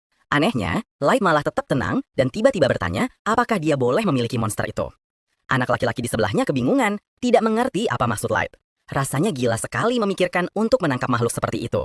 Padahal, pilihan paling masuk akal adalah kabur secepat mungkin. Mereka harusnya memperingatkan guild dan menyiagakan petualang lain, tapi Light sepertinya tidak peduli. Dia dengan dingin berkata bahwa mencoba kabur itu sia-sia, dan tanpa membuang sedetik pun, dia langsung menyerbu ke arah makhluk itu. Pertarungan pun dimulai dengan sengit, diwarnai dengan pertukaran pukulan yang cepat. Meski begitu, Light mundur sejenak dan mengakui dia tidak bisa melukai musuhnya. Kulit makhluk itu terlalu keras, seperti cangkang yang tidak bisa ditembus. Tetap saja, dia tidak menyerah untuk mengumpulkan energinya. Dia melancarkan serangan yang dahsyat, tapi monster itu menahannya dengan sangat mudah. Anak laki-laki itu, dengan panik, memohon agar Light menggunakan mantra pendukung. Tapi, gadis di dalam kelompok itu memotongnya dengan tidak percaya, bertanya apakah dia sudah gila. Menurutnya, tidak mungkin ada cara untuk memperkuat seseorang yang sudah memiliki kekuatan sehebat itu. Anak laki-laki itu mengerti maksudnya, tapi tidak bisa hanya diam saja. Sebelum dia sempat bertindak, pria yang lebih tua di kelompok itu maju dan menyuruh mereka untuk tidak khawatir. Dia mengangkat perisainya dengan mantap dan menyatakan akan menunjukkan cara bertarung yang benar dengan pedang dan perisai sambil maju melawan makhluk itu. Dengan satu serangan yang akurat, dia berhasil merusak karapas monster itu, membuat semua orang tercengang. Dengan tatapan percaya diri, dia menjelaskan bahwa pertahanan yang digunakan dengan baik bisa sama mematikannya dengan serangan paling ganas sekalipun. Kemudian, dia menyerang lagi, memotong salah satu kaki monster itu dan membuka jalan untuk serangan berikutnya. Bertekad untuk menyelesaikan apa yang telah dia mulai, Light mengangkat tangannya dan menyihir beberapa panah api yang menghantam kepala makhluk itu, menyebabkan kerusakan besar dan membuat semua orang terdiam. Meskipun terluka, makhluk itu masih melawan dengan auman yang memekakkan telinga. Ia mulai mundur perlahan hingga dalam satu gerakan tiba-tiba ia kabur ke dalam hutan. Light sama sekali tidak berniat membiarkannya lolos. Dengan memusatkan kekuatannya, dia memanggil jurus yang dia sebut sebagai Revelation Strike. Dalam hitungan detik, dinding api muncul di sekeliling monster itu, membentuk penjara yang menyala-nyala untuk mencegahnya kabur. Api menari-nari di sekitar monster itu, memantulkan bayangan di mata Light yang penuh tekad. Kemudian, ketika sepertinya tidak ada lagi yang bisa mengejutkan mereka, monster itu melebarkan sayapnya yang besar dan mulai terbang, mencoba kabur lewat langit. Light mengikuti gerakan itu dengan tatapannya dan memerintahkan Nemuru untuk mengejar makhluk itu sebelum benar-benar lenyap. Tanpa ragu, gadis itu melompat ke arah musuh, pedangnya bersinar dengan kekuatan es. Dalam satu gerakan yang presisi, dia membelah tubuh monster itu menjadi dua, mengakhiri pertarungan dengan aksi yang menakjubkan. Keheningan yang menyusul terasa begitu mutlak. Tidak ada yang bisa percaya dengan apa yang baru saja mereka saksikan. 3 orang saja berhasil mengalahkan makhluk yang dianggap tak terkalahkan. Rasa kaget itu berubah menjadi kekaguman, dan untuk sesaat mereka hanya saling menatap dalam diam, mencoba memahami arti dari semua itu. Setelah memastikan makhluk itu benar-benar mati, kelompok itu mengambil artefak yang ada di dalamnya. Anak laki-laki itu, yang masih mencerna kejadian tadi, bertanya apakah mereka adalah petualang terkenal. Dia ingin tahu apakah mereka termasuk dalam peringkat A atau B, karena dia yakin hanya seseorang di level itu yang bisa melakukan apa yang baru saja dia lihat. Light menjawab dengan tenang bahwa dia hanyalah peringkat F. Kelompok itu kembali membeku, tidak percaya bahwa para pemula bisa menghadapi dan mengalahkan sesuatu yang begitu kuat. Sang gadis, setelah pulih dari keterkejutannya, menggunakan sihir airnya agar semua orang bisa mencuci tangan dan membersihkan darah dari pertempuran. Light berterima kasih atas tindakannya dengan senyum tipis dan berkata, mereka harus segera pergi. Anak laki-laki itu bersikeras agar mereka tetap tinggal sampai malam, karena bepergian setelah gelap sangatlah berbahaya. Dia juga menyebutkan bahwa adiknya ingin berbicara dengan Light tentang sihir. Mereka duduk mengelilingi api unggun seadanya, sementara sang gadis menatap Light dengan rasa ingin tahu dan kagum. Dia berkomentar betapa luar biasanya melihat Light menggunakan begitu banyak mantra yang berbeda dengan begitu mudahnya. Light tersenyum rendah hati dan menjawab bahwa itu bukan hal yang istimewa, tetapi gadis itu memujinya lagi, matanya berbinar tulus. Kakaknya, yang penasaran, bertanya apakah yang dilakukan Light itu benar-benar luar biasa. Gadis itu menjawab tanpa ragu, itu adalah sesuatu dari dunia lain. Kemudian, dia mulai menjelaskan tentang kelas-kelas sihir, kelas tempur yang fokus pada mantra langsung seperti panah api atau pedang es. Kelas taktis yang bertanggung jawab atas sihir pendukung dan kontrol seperti dinding api yang mereka lihat sebelumnya. Dan terakhir, kelas strategis yang diperuntukkan bagi mantra-mantra yang bisa mengubah dunia itu sendiri. Meteor, tsunami, gempa bumi, sihir yang membutuhkan kekuatan gabungan dari beberapa penyihir. Dia mengatakan bahwa hanya ras magis seperti Elf, Dark Elf, dan Draconoid yang bisa memanipulasi kekuatan sebesar itu dengan mudah. Seorang manusia, secara teori, tidak akan pernah bisa melakukan apa yang telah dilakukan Light. Dan hebatnya lagi, dia melakukannya tanpa mengucapkan satu mantra pun. Pengungkapan itu membuat semua orang terdiam. Bagi mereka, Light lebih dari sekadar petualang. Dia adalah legenda hidup. Gadis muda itu tersipu malu saat menyadari betapa bersemangatnya dia berbicara. Dan kakaknya tertawa, mengatakan dia terdengar seperti seorang pengikut yang memuji tuannya sendiri. Light membuang muka, merasa tidak nyaman dengan begitu banyak kekaguman, meskipun matanya menunjukkan kebanggaan dalam diam. Jelas bahwa pada saat itu, dia telah mendapatkan rasa hormat dan rasa ingin tahu dari semua orang. Saat mereka berjalan di sepanjang jalan yang tertutup kabut, seorang pria tiba-tiba muncul dan menarik perhatian mereka. Apakah kalian bagian dari klan Clown of Black Death? Tanyanya penasaran. Light mengangkat alis, bingung. Apa maksudmu, badut? Orang asing itu tersenyum hati-hati. Itulah sebutan semua orang untukmu. Secara naluriah, Nemuru menghunus senjatanya dan melangkah maju untuk melindungi tuannya. Apa maumu darinya? Tanyanya dengan nada mengancam. Pria itu mengangkat tangannya, mencoba menenangkan situasi. Tolong tenang, kami hanya musafir. Suvelin dan Gilbert. Light memperhatikan mereka dalam diam saat ketegangan di udara semakin terasa. Jadi kau pikir kami berbohong? Tanya Mia sambil menyilangkan tangannya. Para pria itu dengan cepat menggelengkan kepala. Sama sekali tidak. Kami hanya ingin melihat apakah itu benar. Apakah kalian benar-benar bisa membuktikan kepada dunia bahwa manusia sama berharganya, atau bahkan lebih dari ras lain. Kata-kata mereka terdengar tulus, dan untuk sesaat Light melihat percikan harapan di mata mereka. Sebelum mereka bisa melanjutkan, kelompok Suvelin dipanggil oleh musafir lain yang mendoakan mereka berhasil. Tak lama setelah itu, rumor mulai menyebar ke seluruh kota. Orang-orang mengatakan bahwa Light dan teman-temannya sama sekali tidak mengalahkan monster apapun, bahwa semuanya hanyalah tipuan. Merasa marah, mereka memutuskan untuk membuktikan sebaliknya, menunjukkan kepada dunia nilai mereka yang sebenarnya saat mereka memasuki dungeon lagi. Light memilih untuk langsung menuju lantai kelima. Di sana, dia menemukan teman-temannya berkumpul. Eris mendekatinya dan dengan malu-malu memberinya sebuah botol kecil. Ini untuk luka bakarmu, katanya sebagai ucapan terima kasih. Light tersenyum, tersentuh oleh sikapnya, dan mengambil sesuatu dari sakunya. Sebuah gelang perak yang berkilauan lembut. Kalau begitu, terimalah ini sebagai gantinya. Gelang ini bisa mengabulkan permintaan. Eris awalnya menolak, tetapi karena desakan Light, dia akhirnya menerimanya sambil tersipu malu. Kembali di lantai kelima, Nemuru berkomentar dengan curiga. Bukankah hadiah itu sedikit terlalu mahal? Light tersenyum tenang. Tidak masalah, dia pantas mendapatkannya. Suasana ringan itu menemani mereka sampai mereka tiba di dataran yang tertutup salju. Tempat itu sunyi, terpencil, sempurna untuk bersembunyi.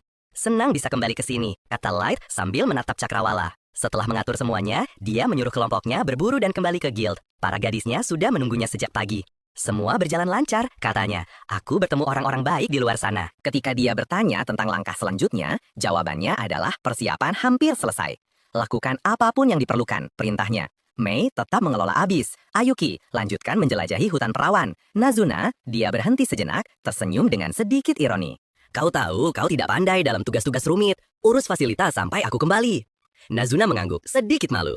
Light kemudian berbalik, tatapannya tegas. Sekarang saatnya mengunjungi Sasha. Aku tidak sabar melihat ekspresi putus asa di wajahnya. Jika legenda itu benar, banyak yang percaya bahwa Light bisa jadi adalah pahlawan dari dongeng, atau bahkan reinkarnasi dari mitos kuno. Namun, pria yang berpergian bersama kelompok itu tidak membiarkan dirinya terbawa oleh angan-angan. Dia hanya berharap semua ini akan membantu mengakhiri diskriminasi terhadap manusia yang telah lama dipandang sebagai makhluk inferior. Setelah merenungkan hal itu, dia menepi sejenak untuk buang air. Ketika kembali, dia membeku melihat pemandangan di hadapannya. Elf yang sama yang sebelumnya bertarung dengan Light ada di sana sekali lagi. Dengan jantung berdebar kencang, pria itu bertanya apa yang telah dia lakukan pada teman-temannya. Jawabannya datang dalam keheningan saat matanya bertemu dengan tubuh tak bernyawa semua orang yang tergeletak di tanah. Keputusasaan menguasainya, tetapi bahkan dengan mengetahui dia tidak punya kesempatan melawan musuh itu, dia memilih untuk bertindak. Aku harus memperingatkan guild, mereka harus membayar untuk ini, pikirnya dengan tekad bulat. Dalam gerakan cepat, dia melepaskan bom asap dan berlari menembus hutan, mencoba melarikan diri ke dalam kegelapan. Untuk sesaat, sepertinya dia berhasil, tetapi kemudian sesuatu menghantamnya dari belakang, melemparkannya dengan keras ke tanah. Sebelum dia bisa bereaksi, sebuah pukulan telak membuatnya kehilangan kesadaran. Dark Elf itu mendekat, menatap tubuh yang tidak sadarkan diri itu. Lain kali cobalah lebih berhati-hati, tegurnya pada elf lain dengan nada meremehkan. Rekannya hanya mengangguk malu, berjanji untuk menjadi lebih baik. Meski begitu, Dark Elf itu tersenyum dingin. Bagaimanapun juga, sampah ini masih akan berguna untuk eksperimenku. Sementara itu, Nemamu lagi adu argumen sama resepsionis guild petualang. Ngotot minta rank light dinaikin. Resepsionisnya bilang, mereka baru aja naikin rank light langsung ke D dari F. Jadi gak bisa kasih pengecualian lagi. Tapi, Nemamu tetap kekeh kalau tuannya pantas dapat rank S. Gold sampai negur, bilang kalau Nemamu ngerusak citra Light dengan sikapnya yang kayak anak kecil itu. Buat nenangin Nemamu, resepsionis itu kasih tahu kalau rank Light bisa naik lebih tinggi kalau dia ngelakuin pencapaian besar. Dan ini kasih Light ide. Malamnya, Light nunjukin ke para pelayannya poster buronan pembunuh petualang misterius yang lagi neror para manusia. Gold mikir, penjahat bernilai tinggi kayak gini pasti langsung bikin rank Light naik drastis. Tapi Light bingung gimana cara nyari orang misterius ini. Gold ngusulin buat narik gacha Light buat dapetin kartu pelacak. Light langsung ngingetin dia kalau kemungkinan narik pelacak bagus dalam waktu singkat itu terlalu kecil. Lagi asyik bahas rencana, tiba-tiba portal kebuka di kamar mereka. Light kaget banget ngeliat Mia yang gak sadarkan diri jatuh dari portal. Gelang di tangannya hancur berkeping-keping. Light buru-buru mindahin gadis itu ke kasur biar bisa istirahat dan pakai healing spell buat balikin kesehatannya. Setelah Mia pulih, Light mutusin buat ngecek ingatannya karena Mia terlalu capek buat ngomong. Dari ingatannya, dia tahu kalau party Mia ketemu sekelompok petualang yang kasih peringatan soal pembunuh petualang. Anak-anak itu sempat mikir kalau manusia cuma jadi target monster, tapi party itu bilang kalau si pembunuh pakai banyak magic spell. Jadi, jelas banget kalau pelakunya orang yang cerdas. Setelah nyuruh anak-anak itu buat nyebarin berita ke manusia lain, party itu langsung ninggalin dungeon biar nggak jadi sasaran. Party Mia juga mulai jalan keluar dari dungeon pas malam hari. Kakak Mia nyadar kalau semua orang capek banget setelah berantem seharian. Nggak ada pilihan lain. Dia ngebiarin mereka ngecamp di tengah-tengah dungeon yang berbahaya itu. Tiba-tiba, sekelompok sosok misterius muncul.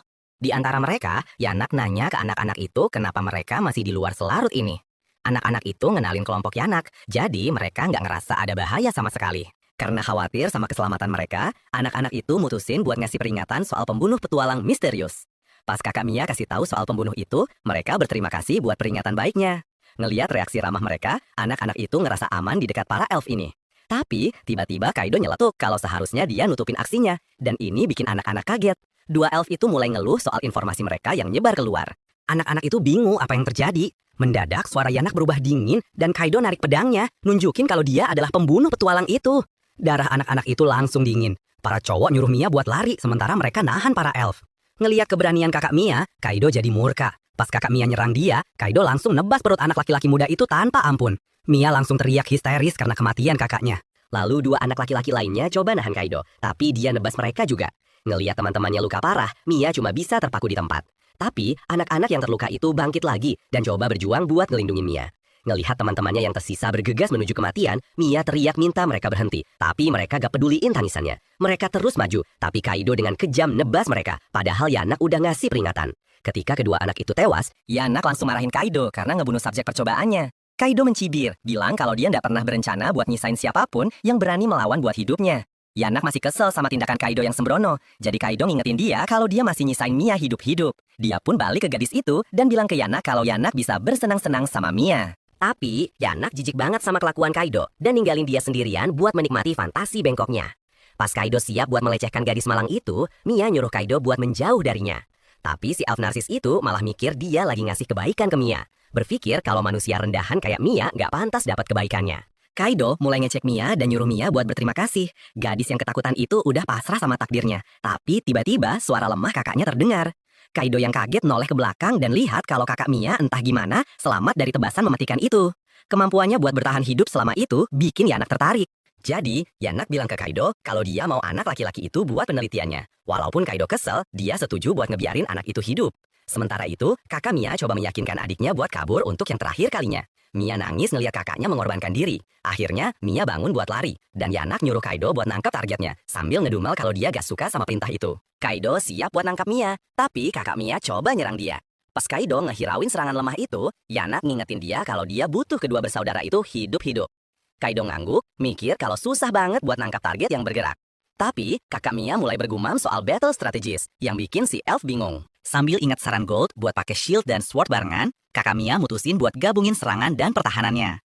Strategi itu kasih dia dorongan kepercayaan diri, dan dia nyerang Kaido. Elf yang kaget itu hampir gak bisa ngehindarin kecepatan mengejutkan dari anak laki-laki muda itu. Tapi tiba-tiba, kakak Mia ngeluarin shieldnya entah dari mana, dan ngehantam Kaido sampai jatuh ke tanah. Pas si elf sombong itu mendarat di pantatnya, dia melotot ke kakak Mia yang ketawa penuh kemenangan. Marah karena harga dirinya terluka, Kaido lampiasin amarahnya dengan menusuk anak kecil itu pakai full power strike. Anak malang itu terengah-engah kesakitan yang gak terbayangkan. Kaido maju buat menghabisi anak itu, tapi Yanak ngentiin dia. Dia ngingetin si narsis yang marah itu buat nangkap Mia sebelum dia nyebarin berita keluar dungeon. Pas Mia lari membabi buta menuju pintu keluar dungeon, Sword Kaido tiba-tiba ngeblok jalannya. Sambil melayang di belakang Mia, Kaido menyatakan kalau dia bakal ngehukum Mia karena coba kabur. Kaido dengan bangga ngungkapin kalau dia bisa nyudukin Mia karena harta karun terbesar kerajaan elf, grandios. Mia ngeliat dengan ngeri pas Kaido mendekatinya. Mia mutusin buat ngelakuin apapun demi teman-temannya. Setelah fokus banget, dia manggil Icicle Spell buat nyerang Kaido. Tapi Kaido dengan gampang ngehancurinnya. Manfaatin momen Kaido yang lengah, Mia coba lari lagi. Tapi Kaido ngejatuhin dia. Dia dengan bangga bilang ke Mia kalau dia harus nerima takdirnya sebagai pelayan pahlawan legendaris. Tapi, Mia dengan tegas bilang ke Kaido kalau dia itu pecundang yang cuma berani ngebully yang lemah. Dengar kata-kata Mia, Kaido langsung kaget dan ingat semua momen pas sesama elfnya ngejek dia.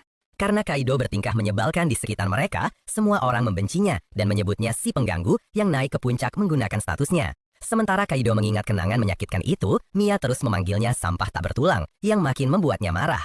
Tak tahan dengan egonya yang terluka, Kaido melepaskan serangan kuat untuk menghabisi Mia. Pada saat itu, Mia sangat berharap Light ada di sana. Tepat pada saat itu, gelang Mia aktif dan memindahkannya keluar dari dungeon. Saat ingatan itu akhirnya berakhir, Light menggenggam erat gelang Mia di tangannya.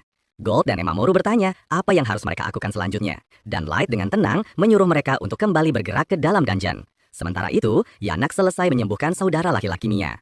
Ketika Kaido kembali, Yanak bertanya apakah dia berhasil menangkap Mia. Tapi Kaido sama sekali tidak tahu kemana gadis itu pergi. Yanak terkejut bahwa prajurit elf elite bisa kehilangan jejak seorang anak. Jadi Kaido memberitahunya bahwa Mia berteleportasi begitu saja ke udara. Terkejut, Yanak menolak mempercayainya karena menurutnya manusia mustahil memiliki item teleportation yang begitu berharga. Yanak menyadari mereka berada dalam masalah besar. Dia memberitahu Kaido bahwa jika serikat manusia menyebarkan berita ini, para elf mungkin akan mendengarnya. Kaido juga ketakutan memikirkan hal itu karena dia sebenarnya mencuri Grandius dari kerajaan elf. Dia membayangkan pasukan kesatria putih elf yang menakutkan yang pemimpinnya berada di level 3000 dengan senjata yang jauh melampaui miliknya. Merasa seperti dia sudah tamat, Kaido mulai menghentakkan kakinya ke tanah. Yanak berusaha menenangkannya, mengatakan bahwa mereka bisa melawan pasukan elf jika dia berhasil dalam penelitian pemecah batas levelnya.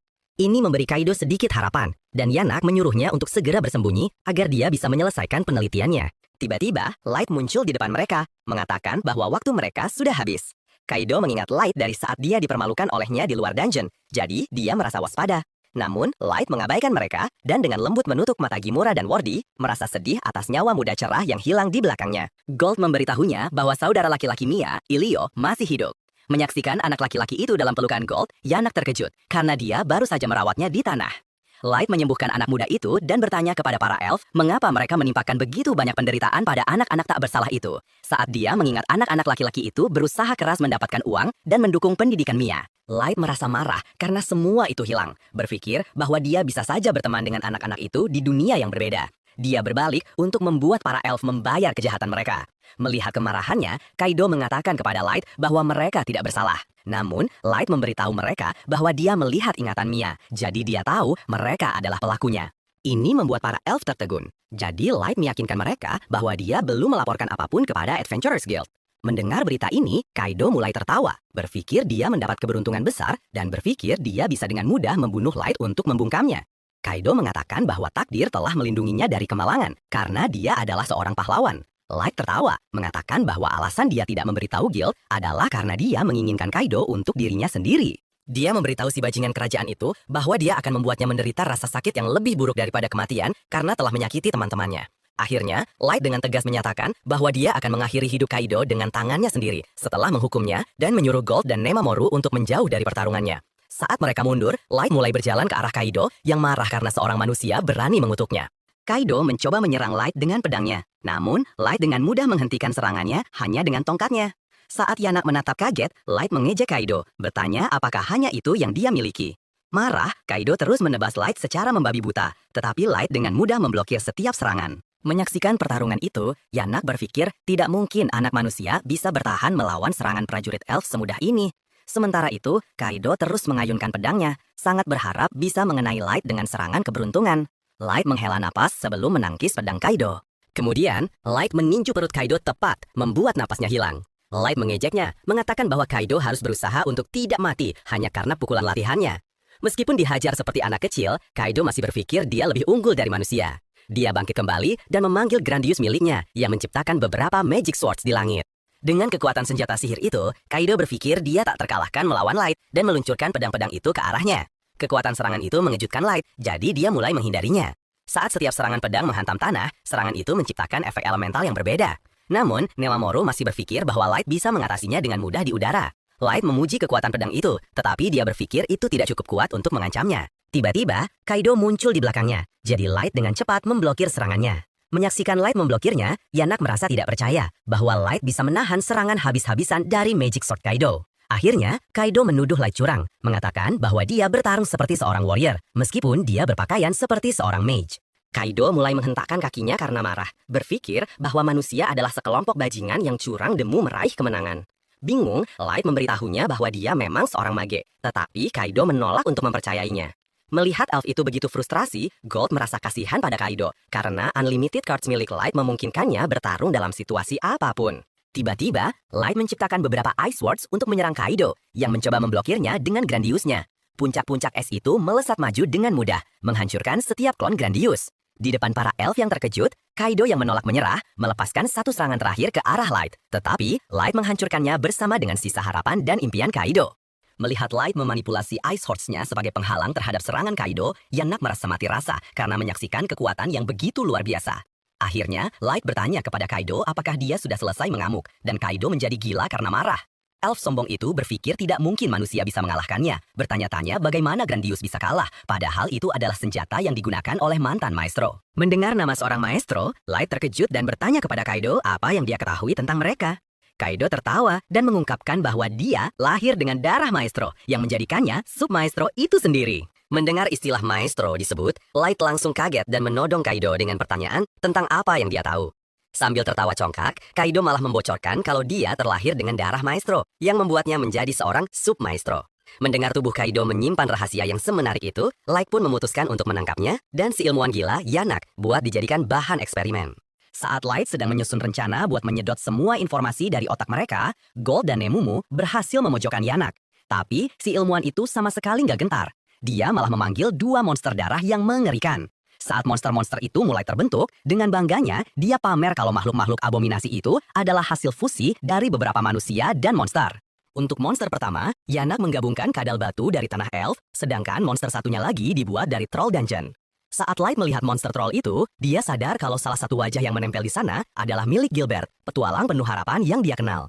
Gold dan Nemumu merasa sangat jijik dengan eksperimen gila Yanak, tapi si elf itu malah berkoar kalau menggabungkan makhluk berbeda adalah cara terbaik melampaui batas level. Yanak mengklaim kalau dia butuh banyak manusia buat menstabilkan satu monster eksperimen, jadi dia butuh ribuan orang lagi untuk menciptakan Frankenstein sempurnanya. Melihat dia dengan sombongnya mengoceh soal kejahatannya, Light mencengkeram tongkatnya dengan penuh amarah saat Yanak mulai nyerocos kalau dia adalah pahlawan yang bakal memimpin semua ras ke era baru.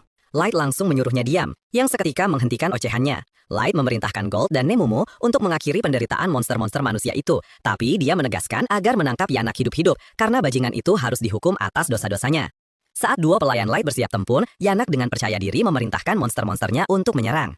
Namun, Gold dan Nemumu berhasil menebas kedua monster itu hanya dalam satu serangan, akhirnya membebaskan jiwa-jiwa tersiksa yang terperangkap di dalamnya. Saat monster-monster itu tumbang, duo ini bersiap menangkap Yanak, tapi si ilmuwan tetap tenang. Anehnya, monster-monster mutasi itu bangkit lagi dan dengan mudah meregenerasi luka fatal mereka. Sementara Yanak terus membual, monsternya terus menyerang dua pelayan Light. Di sisi lain, Kaido menyerang Light untuk mencegahnya membantu mereka. Alhasil, Gold dan Nemumu harus bertarung sendiri menghadapi kekuatan asli monster itu. Gold sempat mengejek Nemumu karena kelihatan kehilangan percaya diri, tapi Nemumu mengingatkan kalau Gold juga sebenarnya sudah mulai serius. Saat makhluk-makhluk itu terus memukul mundur mereka, Yanak menyuruh mereka menyerah saja dan membiarkan tubuh mereka dieksperimen dengan damai. Mengabaikan ocehan si elf gila, keduanya memutuskan untuk menyerang secara frontal demi membebaskan orang-orang yang terperangkap. Setelah mengerahkan kekuatan penuh, Nemumu dan Gold melepaskan serangan pamungkas yang menyelimuti monster-monster itu dengan api terang, meski Yanak mengira monsternya bakal tahan banting. Yanak masih saja tertawa, tapi kali ini monsternya tidak beregenerasi, dan dia akhirnya mulai bingung. Tak lama kemudian, api yang menyala terang itu melelehkan monster hibridanya menjadi genangan lendir, dan Yanak mulai panik setengah mati. Tiba-tiba, Nemumu menendang area vitalnya yang berharga, membuat Yanak langsung jatuh berlutut kesakitan. Melihat ilmuwan menyedihkan itu berbuih di tanah, Gold malah merasa kasihan padanya. Sementara Nemumu berpikir dia harus membakar sepatunya pakai obor buat membersihkannya. Di sisi lain, saat Light mendesak Kaido mundur, si elf menatapnya dengan mata penuh ketakutan. Light mengejeknya, mengingatkan kembali soal omong besarnya tadi. Mendengar ejekan itu, Kaido teringat wajah sombong Alio saat melakukan serangan balik padanya. Marah sampai ke ubun-ubun, Kaido bangkit lagi untuk bertarung. Dia mengangkat pedangnya ke udara dan melepaskan kekuatan maksimumnya, menciptakan pancaran energi yang mengamuk, mengungkapkan bahwa inilah kekuatan terakhir pedang Grandius. Dengan bangga, dia menyuruh Light untuk tunduk padanya. Light sebenarnya cukup terkesan dengan kekuatan Kaido. Saat Kaido melancarkan tebasan yang menghancurkan ke arahnya, meskipun Light menghindar, pedang itu meninggalkan celah raksasa di tanah. Kaido terus menebas, mati-matian berharap bisa menang dengan satu serangan telak. Saat pedang itu terus melengkung di sekitarnya, Light menyadari kalau pedang itu telah mengubah dirinya menjadi cambuk fleksibel dengan sihirnya. Melihat pemandangan itu dari kejauhan, Nemumu berpikir, meskipun teknik itu mengesankan untuk level Kaido, serangan itu bahkan tak akan bisa menggores tubuh Light. Sambil terus menghindari serangan, Light memberitahu Kaido kalau itu cuma pertunjukan yang mencolok doang. Murka, Kaido menyuruhnya untuk menghadapi serangan itu alih-alih menghindar.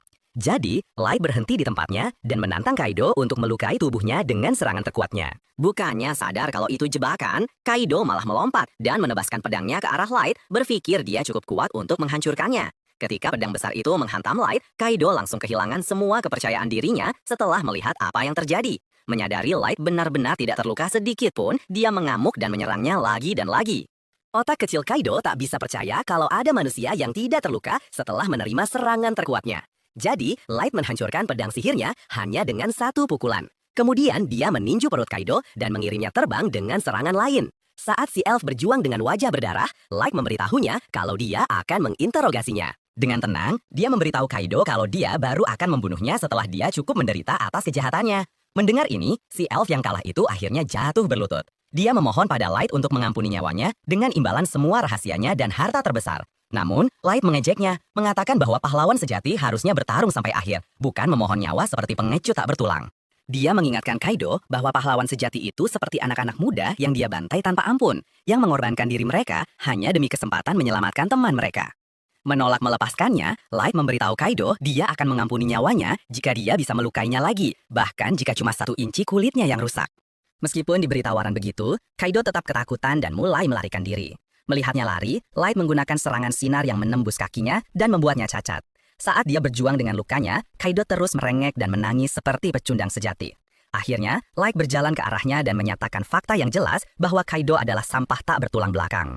Setelah menangkap elf tak berguna itu, Light memutuskan untuk mengubur para petualang yang tewas di abis miliknya sendiri. Sementara Light merasa sedih untuk anak-anak itu, para elf dengan tak tahu malunya bertanya tentang nasib mereka sendiri. Nemumu membungkam mereka, dan Light memberitahu kalau dia punya pertanyaan buat mereka. Sementara Yanak tahu dia tamat, Kaido terus meminta belas kasihan. Melihatnya tanpa malu memohon untuk nyawanya yang tak berharga, setelah membunuh begitu banyak orang tak bersalah, Light merasa sangat marah.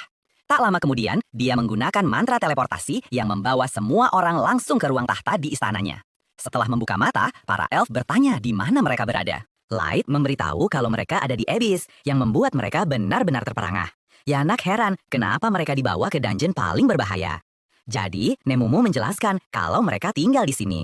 Kaget, Kaido bilang tidak mungkin ada orang yang bisa bikin rumah di Abyss.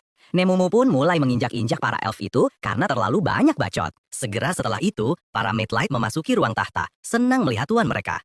Saat mereka masuk, mereka bertanya pada Light siapa para elf ini. Dia mengungkapkan kalau mereka adalah penjahat keji. Begitu para Mate mengetahui kejahatan mengerikan para elf, mereka semua menatap tajam ke arah tawanan itu. Setiap Mate menawarkan diri untuk mengurai isi perut para elf dan memeras rahasia mereka dengan paksa. Tapi Light menyuruh mereka menahan diri sebelum dia selesai menanyai para tawanan. Dengan peringatan Light, mereka semua menjadi tenang. Dia lalu menoleh ke Gold dan menyuruhnya menyembuhkan Alio, sementara dia bersiap mengubur Woody dan Gimul bersama Nemumu. Sementara itu, Yanak tiba-tiba berteriak dan mulai berakting seolah-olah Kaido yang memaksanya melakukan eksperimen. Terkejut, Kaido juga membocorkan kalau Yanaklah yang menyuruhnya menangkap semua orang itu sebagai subjek tes. Saat keduanya mulai bertengkar untuk membuktikan siapa yang benar, Light memotong mereka. Dia mengingatkan kedua elf sombong itu tentang tindakan masa lalu mereka saat mereka seenaknya membunuh siapapun yang mereka inginkan. Light bertanya, apakah korban-korban mereka yang tak berdaya juga meminta belas kasihan, yang membuat mereka terdiam 1000 bahasa, sadar kalau mereka sudah tamat. Para elf tetap diam, jadi Light pergi, mengatakan dia hanya akan mengembalikan hukuman mereka sendiri kepada mereka. Setelah itu dia mengunjungi Mia, yang akhirnya bangun dari tidurnya. Dia bertanya di mana dia berada, jadi Light memberitahunya kalau mereka ada di kamarnya. Dia terkejut, jadi Light menjelaskan kalau dia baru saja kembali dari menangkap pembunuh petualang. Saat dia bertanya apa yang terjadi pada teman-temannya, Light menunjukkan kakaknya yang tidur dengan aman di dekatnya. Namun, dia memberitahu kalau Woody dan Gimul tidak selamat, yang membuat air mata Mia tumpah. Light menyerahkan sisa-sisa peninggalan teman-temannya. Mia mulai menangis dan Light diam-diam meninggalkan ruangan, berjalan di lorong hotel.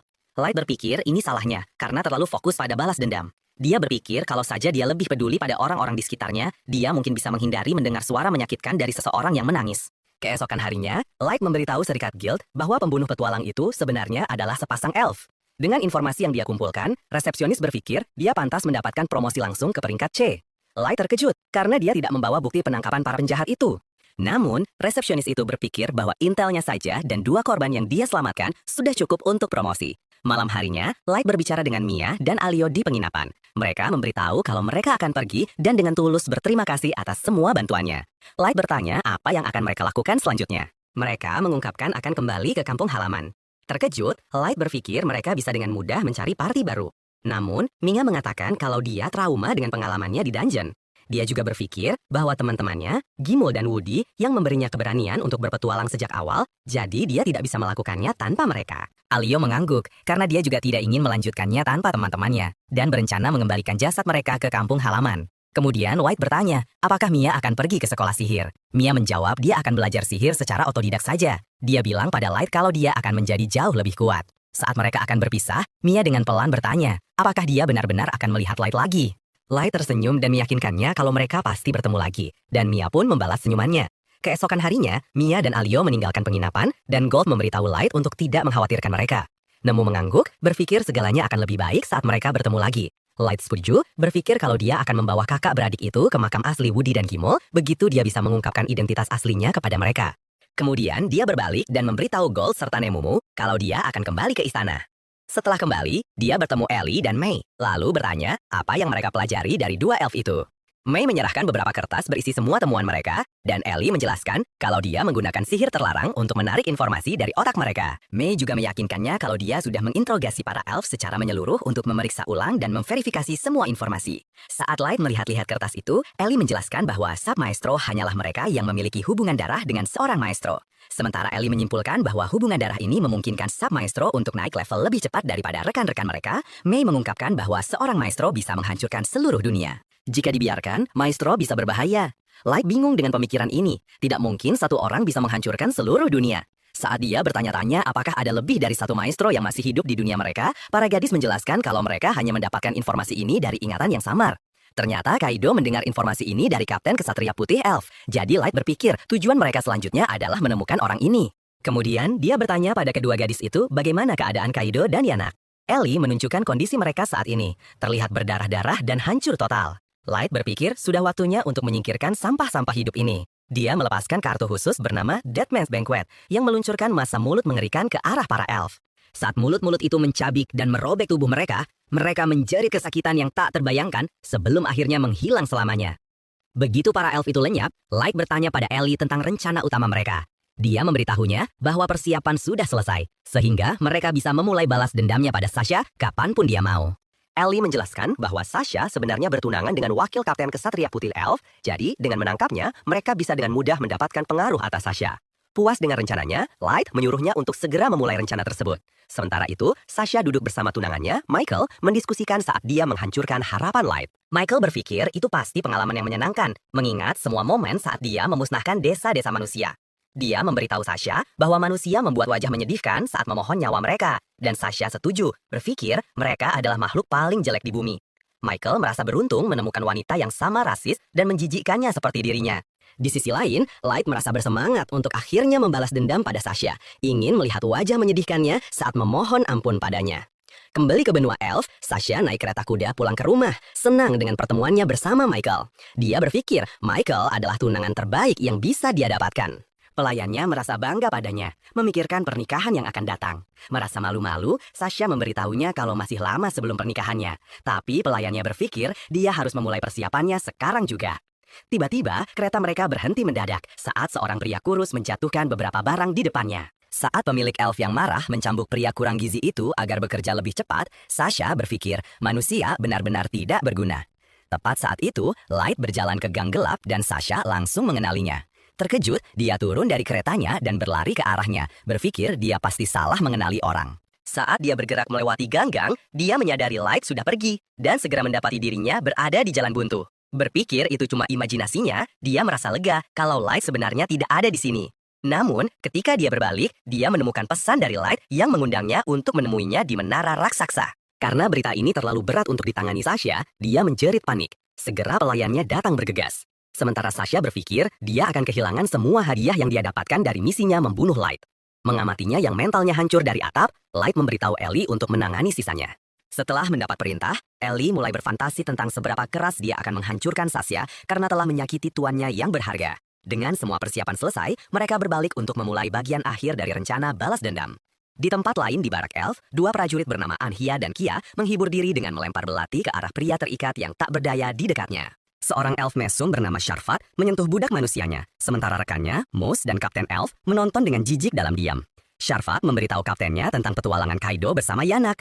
Dia menjelaskan kalau Kaido melakukan pembunuhan massal dan akhirnya dibunuh oleh dosa manusia. Dan para petinggi elf sekarang ingin tim mereka membalaskan dendamnya. Meskipun Sharfat tidak peduli, karena Kaido adalah orang gagal yang meninggalkan mereka, Moose percaya itu adalah tugas mereka untuk membalaskan dendam mantan teman. Sementara itu, saat Anhia dan Kia terus menyiksa pria malang itu, Sharfat menyuruh mereka untuk menghabisinya. Mereka menolak, mengatakan kalau mereka akan bermain dengan budak mereka sesuka hati. Kemudian, mereka mengkritik Sharfat karena secara terbuka melakukan tindakan bejat seperti itu, jadi dia tersinggung di belakang mereka. Moose memberitahu kedua anak laki-laki itu bahwa mereka harus mengakhiri penderitaan manusia itu, karena merupakan pencapaian besar untuk dibunuh oleh tangan seorang elf. Sharfat berpikir Moose terlalu kaku dengan prinsipnya, tapi dia dengan tegas menyatakan bahwa seseorang harus tahu kapan harus menganggap segala sesuatunya serius. Tiba-tiba, sang kapten memerintahkan semua orang untuk diam, dan tekanan auranya seketika membungkam mulut besar mereka. Dia menyuruh Anhia dan Kia berhenti menyiksa orang, sebelum menyuruh Moose untuk sedikit santai. Kemudian dia membentak perintah pada Sharfat yang dengan cepat mengakhiri hidup budak manusia itu. Begitu pria itu mati, Kapten menyuruh Anhia dan Kia untuk membersihkan kekacauan itu, dan mereka mengangguk patuh. Dia kemudian menyuruh Moose bersiap untuk bekerja. Sementara itu, Sasha meneteskan air mata karena teror melihat sesama manusia mati, jadi Sharfat memberitahunya dia bisa istirahat di kamarnya, dan gadis yang ketakutan itu pun cepat-cepat lari. Kapten menyuruh Sharfat berhenti main-main dengan manusia. Dia mengingatkannya bahwa elf menganggap garis keturunan mereka suci, jadi mereka tidak boleh sembarangan punya anak dengan ras yang lebih rendah. Sebaliknya, Kapten menunjukkan bahwa Elf punya sejarah menikah dengan maestro yang bergengsi. Jadi, dia harus melakukan yang terbaik untuk menjaga tradisi itu. Saat Sharfat menunjukkan bahwa mereka semua berhenti naik level, meskipun punya garis keturunan yang begitu kuat, Kapten memberitahunya itu karena mereka telah mengencerkan darah mereka melalui perkawinan silang. Sharfat akhirnya menyerah dan berkata dia tidak punya niat punya anak dengan budak manusia karena dia cuma main-main. Dia pikir sangat lucu membuat wanita lemah percaya dia telah memilih mereka dan melihat mereka berusaha sebaik mungkin untuk menyenangkannya. Di belakangnya, saat Anhia dan Kia menyeret mayat budak itu, mereka memberitahu Sharfat kalau dia itu pervert dengan pikiran sakit. Kemudian Sharfat berpikir sudah waktunya menyingkirkan Sasha karena dia bosan dan bertanya pada Kapten apakah dia ingin mengeksekusinya. Kapten menolak dan bangkit, mengatakan mereka harus membalaskan dendam Kaido dan kehormatan Ratu Elf, bahkan jika dia adalah kegagalan yang meninggalkan mereka. Malam harinya, saat Sasha tidur di kamarnya, dia terbangun karena suara di luar rumahnya.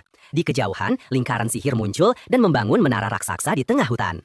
Ellie muncul di puncak menara dan menunggu Sasha muncul. Kembali di kamarnya, Sasha mengamati menara misterius itu dari jendelanya, bertanya-tanya apakah disitulah Light mengundangnya pergi. Di tempat lain di hutan, seorang elf sedang mengangkut beberapa budak ketika dia dihentikan oleh Orthros yang ganas. Takut akan nyawanya, elf itu menelantarkan anak-anak yang tak berdaya dan melarikan diri sementara Orthros mendekati mereka. Keesokan harinya, si pengemudi pergi ke kedai di mana orang-orang mendiskusikan bahwa hutan mereka telah dikerumuni oleh monster berbahaya. Saat satu elf bertanya-tanya apakah monster-monster itu muncul dari menara raksasa, yang lain memberitahunya bahwa kerajaan mereka bahkan tak bisa menyelidikinya karena kekurangan staf. Di seluruh kota, pejabat kerajaan telah memasang hadiah sebagai imbalan atas informasi tentang menara aneh itu. Saat Light melihat salah satu poster ini, dia merasa terkejut bahwa begitu banyak elf berkumpul untuk mengambil tantangan kegelapan. Di dekatnya, dua petualang elf naksir Nemumu, jadi mereka mulai menggodanya. Sambil menyombongkan diri sebagai level 150, mereka menyuruh Nemumu untuk membuang Gold si kakek besi dan bocah di sebelahnya. Namun, dia menolak mereka dengan dingin. Jadi, Light dengan sopan meminta para elf itu meninggalkannya sendirian. Marah karena penolakan itu, mereka mencoba menyerangnya. Jadi, dia menghentikan mereka dengan mantra Thunderbolt. Melihatnya merapal mantra secara instan, tanpa rapalan apapun, para elf menyadari bahwa party Light tak lain adalah Black Fools yang terkenal itu. Setelah itu, semua elf mundur dari mereka. Jadi, Light pergi bersama partinya, tahu bahwa kabar akan cepat menyebar tentang mereka. Saat mereka berjalan pergi, Light berharap Aoyuki menangani semuanya dengan baik. Sementara itu, di hutan, sekelompok elf menggunakan gadis yang dirantai sebagai penunjuk jalan saat mereka dengan hati-hati memantau hutan untuk mencari informasi. Meskipun salah satu dari mereka merasa takut akan bahayanya, yang lain memberitahunya bahwa mereka akan menggunakan gadis itu sebagai umpan untuk meloloskan diri dari serangan monster. Saat para elf berpikir rencana mereka sangat jitu, gadis itu tersandung dan duduk untuk mengatur napas. Namun, tuannya mengancam akan memukulnya, jadi dia bangkit kembali untuk berjalan. Saat si elf menyemburkan omong kosong sombong tentang manusia yang tidak berguna, air liur tiba-tiba menetes di tangannya. Terkejut, dia mendongak ke rahang besar di atasnya, tepat sebelum kepalanya yang tak berharga diremukkan menjadi kepingan. Melihat monster Orthros dengan mudah mengangkat tubuh teman mereka yang tak bernyawa, elf lainnya membeku ketakutan. Kemudian, monster itu membunuh keduanya dan mendekati gadis muda itu. Melihat monster ganas itu, dia pikir hidupnya sudah berakhir. Tapi, monster itu pergi setelah mengendus baunya. Sebelum dia bahkan punya kesempatan untuk merayakannya, beberapa preman berjalan mendekat, berpikir mereka beruntung mendapatkan harta karun seperti dia. Saat gadis itu berpikir hidupnya akan menjadi lebih sengsara, tepat setelah mendapatkan kebebasan, para preman itu justru menuangkan ramuan penyembuh ke luka-lukanya. Gadis kecil itu heran kenapa mereka membantu orang seperti dia.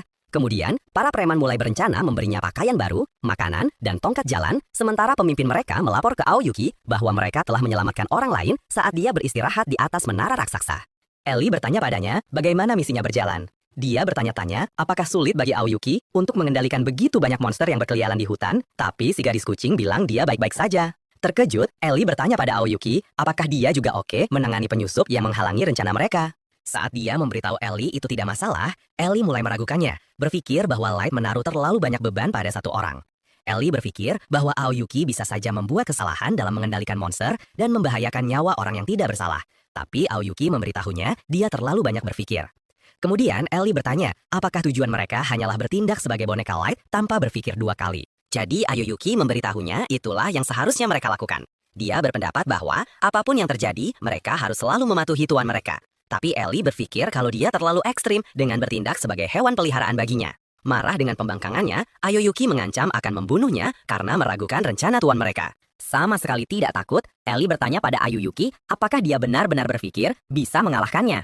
Si gadis kucing memberitahunya dia akan mencobanya, dan suasana menjadi serius di antara keduanya sebelum mereka bisa memulai pertarungan. Para preman memanggil Ayuyuki setelah mencapai markas, jadi mereka berdua menjadi tenang di markas. Mereka menyerahkan gadis yang diselamatkan kepada seorang pria tua yang merawat semua korban yang mereka selamatkan. Saat mereka meninggalkannya di panti asuhan, gadis itu berterima kasih kepada para preman dan mereka menyuruhnya untuk menjaga diri. Melihat bagaimana Ayuyuki dengan hati-hati mengelola semua nyawa manusia, Ellie akhirnya percaya dia bisa mempercayainya untuk menangani hutan sendirian. Malam harinya, Sasha bertanya-tanya bagaimana dia akan mengunjungi Light. Semua monster di hutan terlalu kuat untuknya. Karena dia tahu bahwa Kesatria Putih akan segera menyelidiki area berbahaya itu, dia berpikir itu akan membuatnya terekspos karena gagal membunuh Light. Tidak punya pilihan lain, dia memutuskan untuk pergi ke sana dan menghabisinya, apapun yang terjadi. Keesokan harinya, bangsawan dan keluarga kerajaan Elf mengadakan pertemuan untuk membahas menara itu. Duduk di meja, Kanselir Elf menyarankan mengirim Satria Putih untuk menyelidiki area tersebut. Namun Kapten Hardy menolak, mengatakan bahwa tidak perlu memobilisasi pasukannya yang kuat hanya untuk misteri kecil. Menyaksikan pertukaran tegang mereka, bangsawan lainnya tetap diam karena hanya ratu mereka yang cukup kuat untuk menyelesaikan perselisihan itu. Akhirnya, Ratu Elf angkat bicara dan menyatakan bahwa rencana Hardy adalah yang paling bijaksana dan memerintahkan mereka untuk meningkatkan hadiah bagi petualang yang berminat menjelajahi hutan untuk mereka. Setelah putusan ratu disampaikan, bangsawan Elf lainnya pergi, sementara Kanselir merasa frustrasi karena Hardy mendapatkan keinginannya pada akhirnya. Kemudian, Hardy berterima kasih kepada ibunya, sang ratu, karena telah menyelamatkan pasukannya dari pekerjaan kasar. Ibunya bilang tidak mungkin dia membahayakan bayi laki-laki berharganya. Sementara Hardy berpikir, Kanselir itu mengganggunya dengan bermain politik dalam situasi berbahaya ini. Sang ratu terkekeh, terhibur oleh kemarahan putranya, tapi dia memberitahunya ini bukan masalah tertawaan. Dia berpikir bahwa Kanselir ingin menghapus monarki, tapi ibunya berpikir tidak mungkin dia bisa melakukannya selama ada putra kepercayaannya. Kemudian, ratu bangkit dan memberitahu Hardy bahwa menara raksasa itu masalah yang jauh lebih besar daripada Kanselir. Seperti yang dia katakan, itu bisa menghancurkan seluruh negara mereka. Dia merasa terkejut. Hardy bertanya-tanya apakah Raja Kegelapan lain akan datang. Jadi, Ratu memberitahunya bahwa dengan bantuan ras lain yang digabungkan, mereka bisa menyatukan kekuatan mereka untuk mengalahkannya. Namun, dia juga menunjukkan bahwa kelahiran Raja Kegelapan akan memicu kebangkitan pahlawan di antara ras manusia yang bisa menyebabkan banyak masalah bagi mereka. Ratu merasa frustrasi karena mereka tidak bisa begitu saja memusnahkan seluruh ras manusia untuk menghindari risiko ini. Tapi, Hardy mengingatkannya bahwa jika mereka melakukan itu, mereka akan berakhir terlihat sebagai penjahatnya. Kemudian dia berpikir, jika manusia benar-benar menghasilkan pahlawan setingkat maestro, para elf harus berteman atau membunuh mereka untuk melindungi diri mereka sendiri. Penyebutan maestro mengingatkan Hardy tentang Light yang dikabarkan sebagai maestro beberapa tahun lalu. Ratu memberitahunya orang itu dimusnahkan karena dia tidak cukup kuat. Jadi Hardy berbalik untuk pergi. Saat dia berjalan pergi, Hardy berpikir bahwa semua manusia pantas dimusnahkan karena menyebabkan begitu banyak masalah bagi rasnya yang berharga. Sementara itu, di kota Elf, Party Light berjalan-jalan di jalanan. Saat mereka melihat dua petualang dari sebelumnya memelototi mereka bertanya-tanya apakah keduanya akan mencoba menyerang mereka dari belakang. Sasha melihat sekilas wajah Light dan segera memanggilnya. Nemomu dan Gold bersiap untuk bertarung. Tapi Light menyuruh mereka mundur. Sasha mendekati Light. Dia memintanya untuk melepas topengnya. Dia memberitahunya bahwa topeng itu hanya menyembunyikan beberapa bekas luka bakar di wajahnya. Tapi Sasha menolak untuk percaya. Light kembali menoleh ke teman-temannya, mengatakan sihirnya berhasil mengelabui wanita itu yang mengira ia adalah korban luka bakar. Dan ia berterima kasih pada Nemomu karena telah membelanya. Ia mengaku bahwa situasi tadi nyaris berbahaya, lalu berpikir betapa naifnya dia karena tidak bisa melihat sifat asli Sasha yang begitu busuk. Saat Nemomu menyadari apa yang baru saja terjadi, ia hendak meluapkan amarahnya. Tetapi, Light langsung menghentikannya hanya dengan sepatah kata. Sasha berdiri di sana sambil menatapnya dengan marah. Tetapi ketika Light membuka tudung jubahnya, amarah Sasha berubah menjadi jijik. Karena yang ia lihat hanyalah seorang anak laki-laki dengan wajah setengah terbakar. Sasha langsung mundur karena jijik dan menyuruhnya menutupi wajah mengerikannya sebelum ia muntah di depannya. Light menerima semua hinaan ini sambil berpikir bagaimana ia akan membuatnya membayar semua ini. Begitu waktu yang tepat tiba, ia mengambil topengnya, sementara Sasha menjauh, mengatakan bahwa ia akan butuh pemutih mata untuk menghilangkan pemandangan mengerikan itu dari matanya. Dengan itu, mereka mulai berjalan masuk ke dalam hutan ketika Light menyadari bahwa mereka sedang diikuti oleh dua pria menyeramkan yang ingin berbicara dengan Nemomu sebelumnya. Light menyuruh mereka mundur dan pergi jika ingin selamat, tetapi para elf itu tidak menyerah begitu saja. Light dan kelompoknya memutuskan untuk sedikit mempercepat langkah, berharap bisa melepaskan diri dari orang-orang bodoh ini tanpa perlawanan. Tetapi para berdebah keras kepala ini entah bagaimana berhasil mengimbangi mereka. Jadi Light berhenti untuk akhirnya menghadapi mereka. Mereka terengah-engah seperti anjing kepanasan, sementara Light mengatakan bahwa ia tidak ingin menyakiti mereka. Mendengar itu, mereka tertawa, mengklaim bahwa Light lah yang akan mati hari ini, bukan mereka. Mereka menyuruhnya untuk tidak khawatir, karena dibunuh oleh seorang elf adalah kehormatan besar bagi manusia. Tetapi, Light hanya menghela napas dan memanggil salah satu pelayannya, bernama Mira, untuk menangani orang-orang dungu ini. Kedua elf itu hanya menertawakannya, berpikir bahwa Light hanya menggertak, dan ia sebenarnya takut dan mungkin sudah kencing di celana. Namun, tiba-tiba, seluruh lingkungan berubah saat sesosok makhluk mengerikan muncul dari belakang mereka. Wanita raksasa ini dengan santai melahap keduanya dengan lengan monsternya, menghabisi mereka hingga tulang belulang. Bahkan Nemumu dan Gold merasa sedikit tidak nyaman melihat ghoul raksasa ini. Wanita itu berterima kasih pada Light karena memberinya kesempatan untuk membantu. Sementara Jack, Harley Quinn, dan seorang gadis bernama Suzu juga tiba di lokasi, siap untuk memandunya melewati hutan langsung menuju menara. Terbang bukanlah pilihan, karena petualang lain bisa dengan mudah melihat mereka. Jadi Suzu, anggota kelompok mereka yang paling tahu arah, memutuskan untuk memimpin dan menaklukkan labirin hutan yang membingungkan untuk membawa mereka ke menara. Jack dan Gold mulai berdiskusi tentang bro code dan bagaimana prinsip bros before hoes itu selalu berlaku. Tetapi, itu membuat semua wanita di kelompok itu marah dan mulai menatapnya dengan tatapan maut. Namun, alih-alih mundur, Jack justru makin menjadi-jadi layaknya seorang Sigma sejati, sementara Gold menyuruhnya berhenti. Karena merasa pendapatnya sudah tersampaikan, Jack melanjutkan tentang bagaimana wanita menginginkan upah yang sama, tetapi menolak melakukan pekerjaan yang setara. Mereka menginginkan kondisi kerja yang lebih baik di kantor mereka, sambil mengabaikan kondisi kerja para pria yang bekerja di lubang tambang hanya dengan sebuah bola lampu yang ditempel di kepala mereka. Light memutuskan untuk turun tangan sebelum masalah menjadi lebih buruk dan menyuruh mereka semua untuk tenang karena mereka bisa berdebat secara beradab tentang itu nanti dan tidak perlu bertengkar sekarang. Ini menghentikan pertengkaran untuk saat ini, tetapi suasananya benar-benar sudah rusak dan semuanya terasa sangat tegang. Light memutuskan untuk mengubah topik dan bertanya pada Harley Quinn tentang pakaian bodohnya. Ia mengaku sedang belajar menjadi pelayan di bawah bimbingan May dan tidak akan melepasnya sampai ia mempelajari segalanya tentang cara membuat Light bahagia. Mira menertawakan ini, mengklaim bahwa pakaian pelayannya akan sama sekali tidak berguna dalam pertarungan, dan ia harus menggantinya dengan pakaian yang lebih pantas. Mereka mulai bertengkar satu sama lain, sementara Jack bertanya pada Gold apakah ia sudah berlatih atau hanya duduk diam menunggu Light menyelesaikan semua masalah. Light menyadari bahwa suasana tampaknya telah membaik ketika mereka akhirnya tiba di dalam menara, di mana Alice sangat khawatir karena mereka terlambat 5 menit dari yang seharusnya. Ia menghela napas lega saat melihat Light dan segera bergegas turun bersama si berbulu dan si bodoh berambut putih untuk menyambut Light. Light terkesan dengan menara yang besar itu, mengatakan bahwa dari dekat, menara itu terlihat lebih megah daripada dari kejauhan.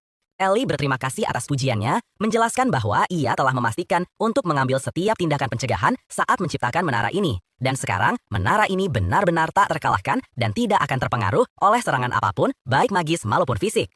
Light cukup terkejut dengan betapa besarnya menara itu.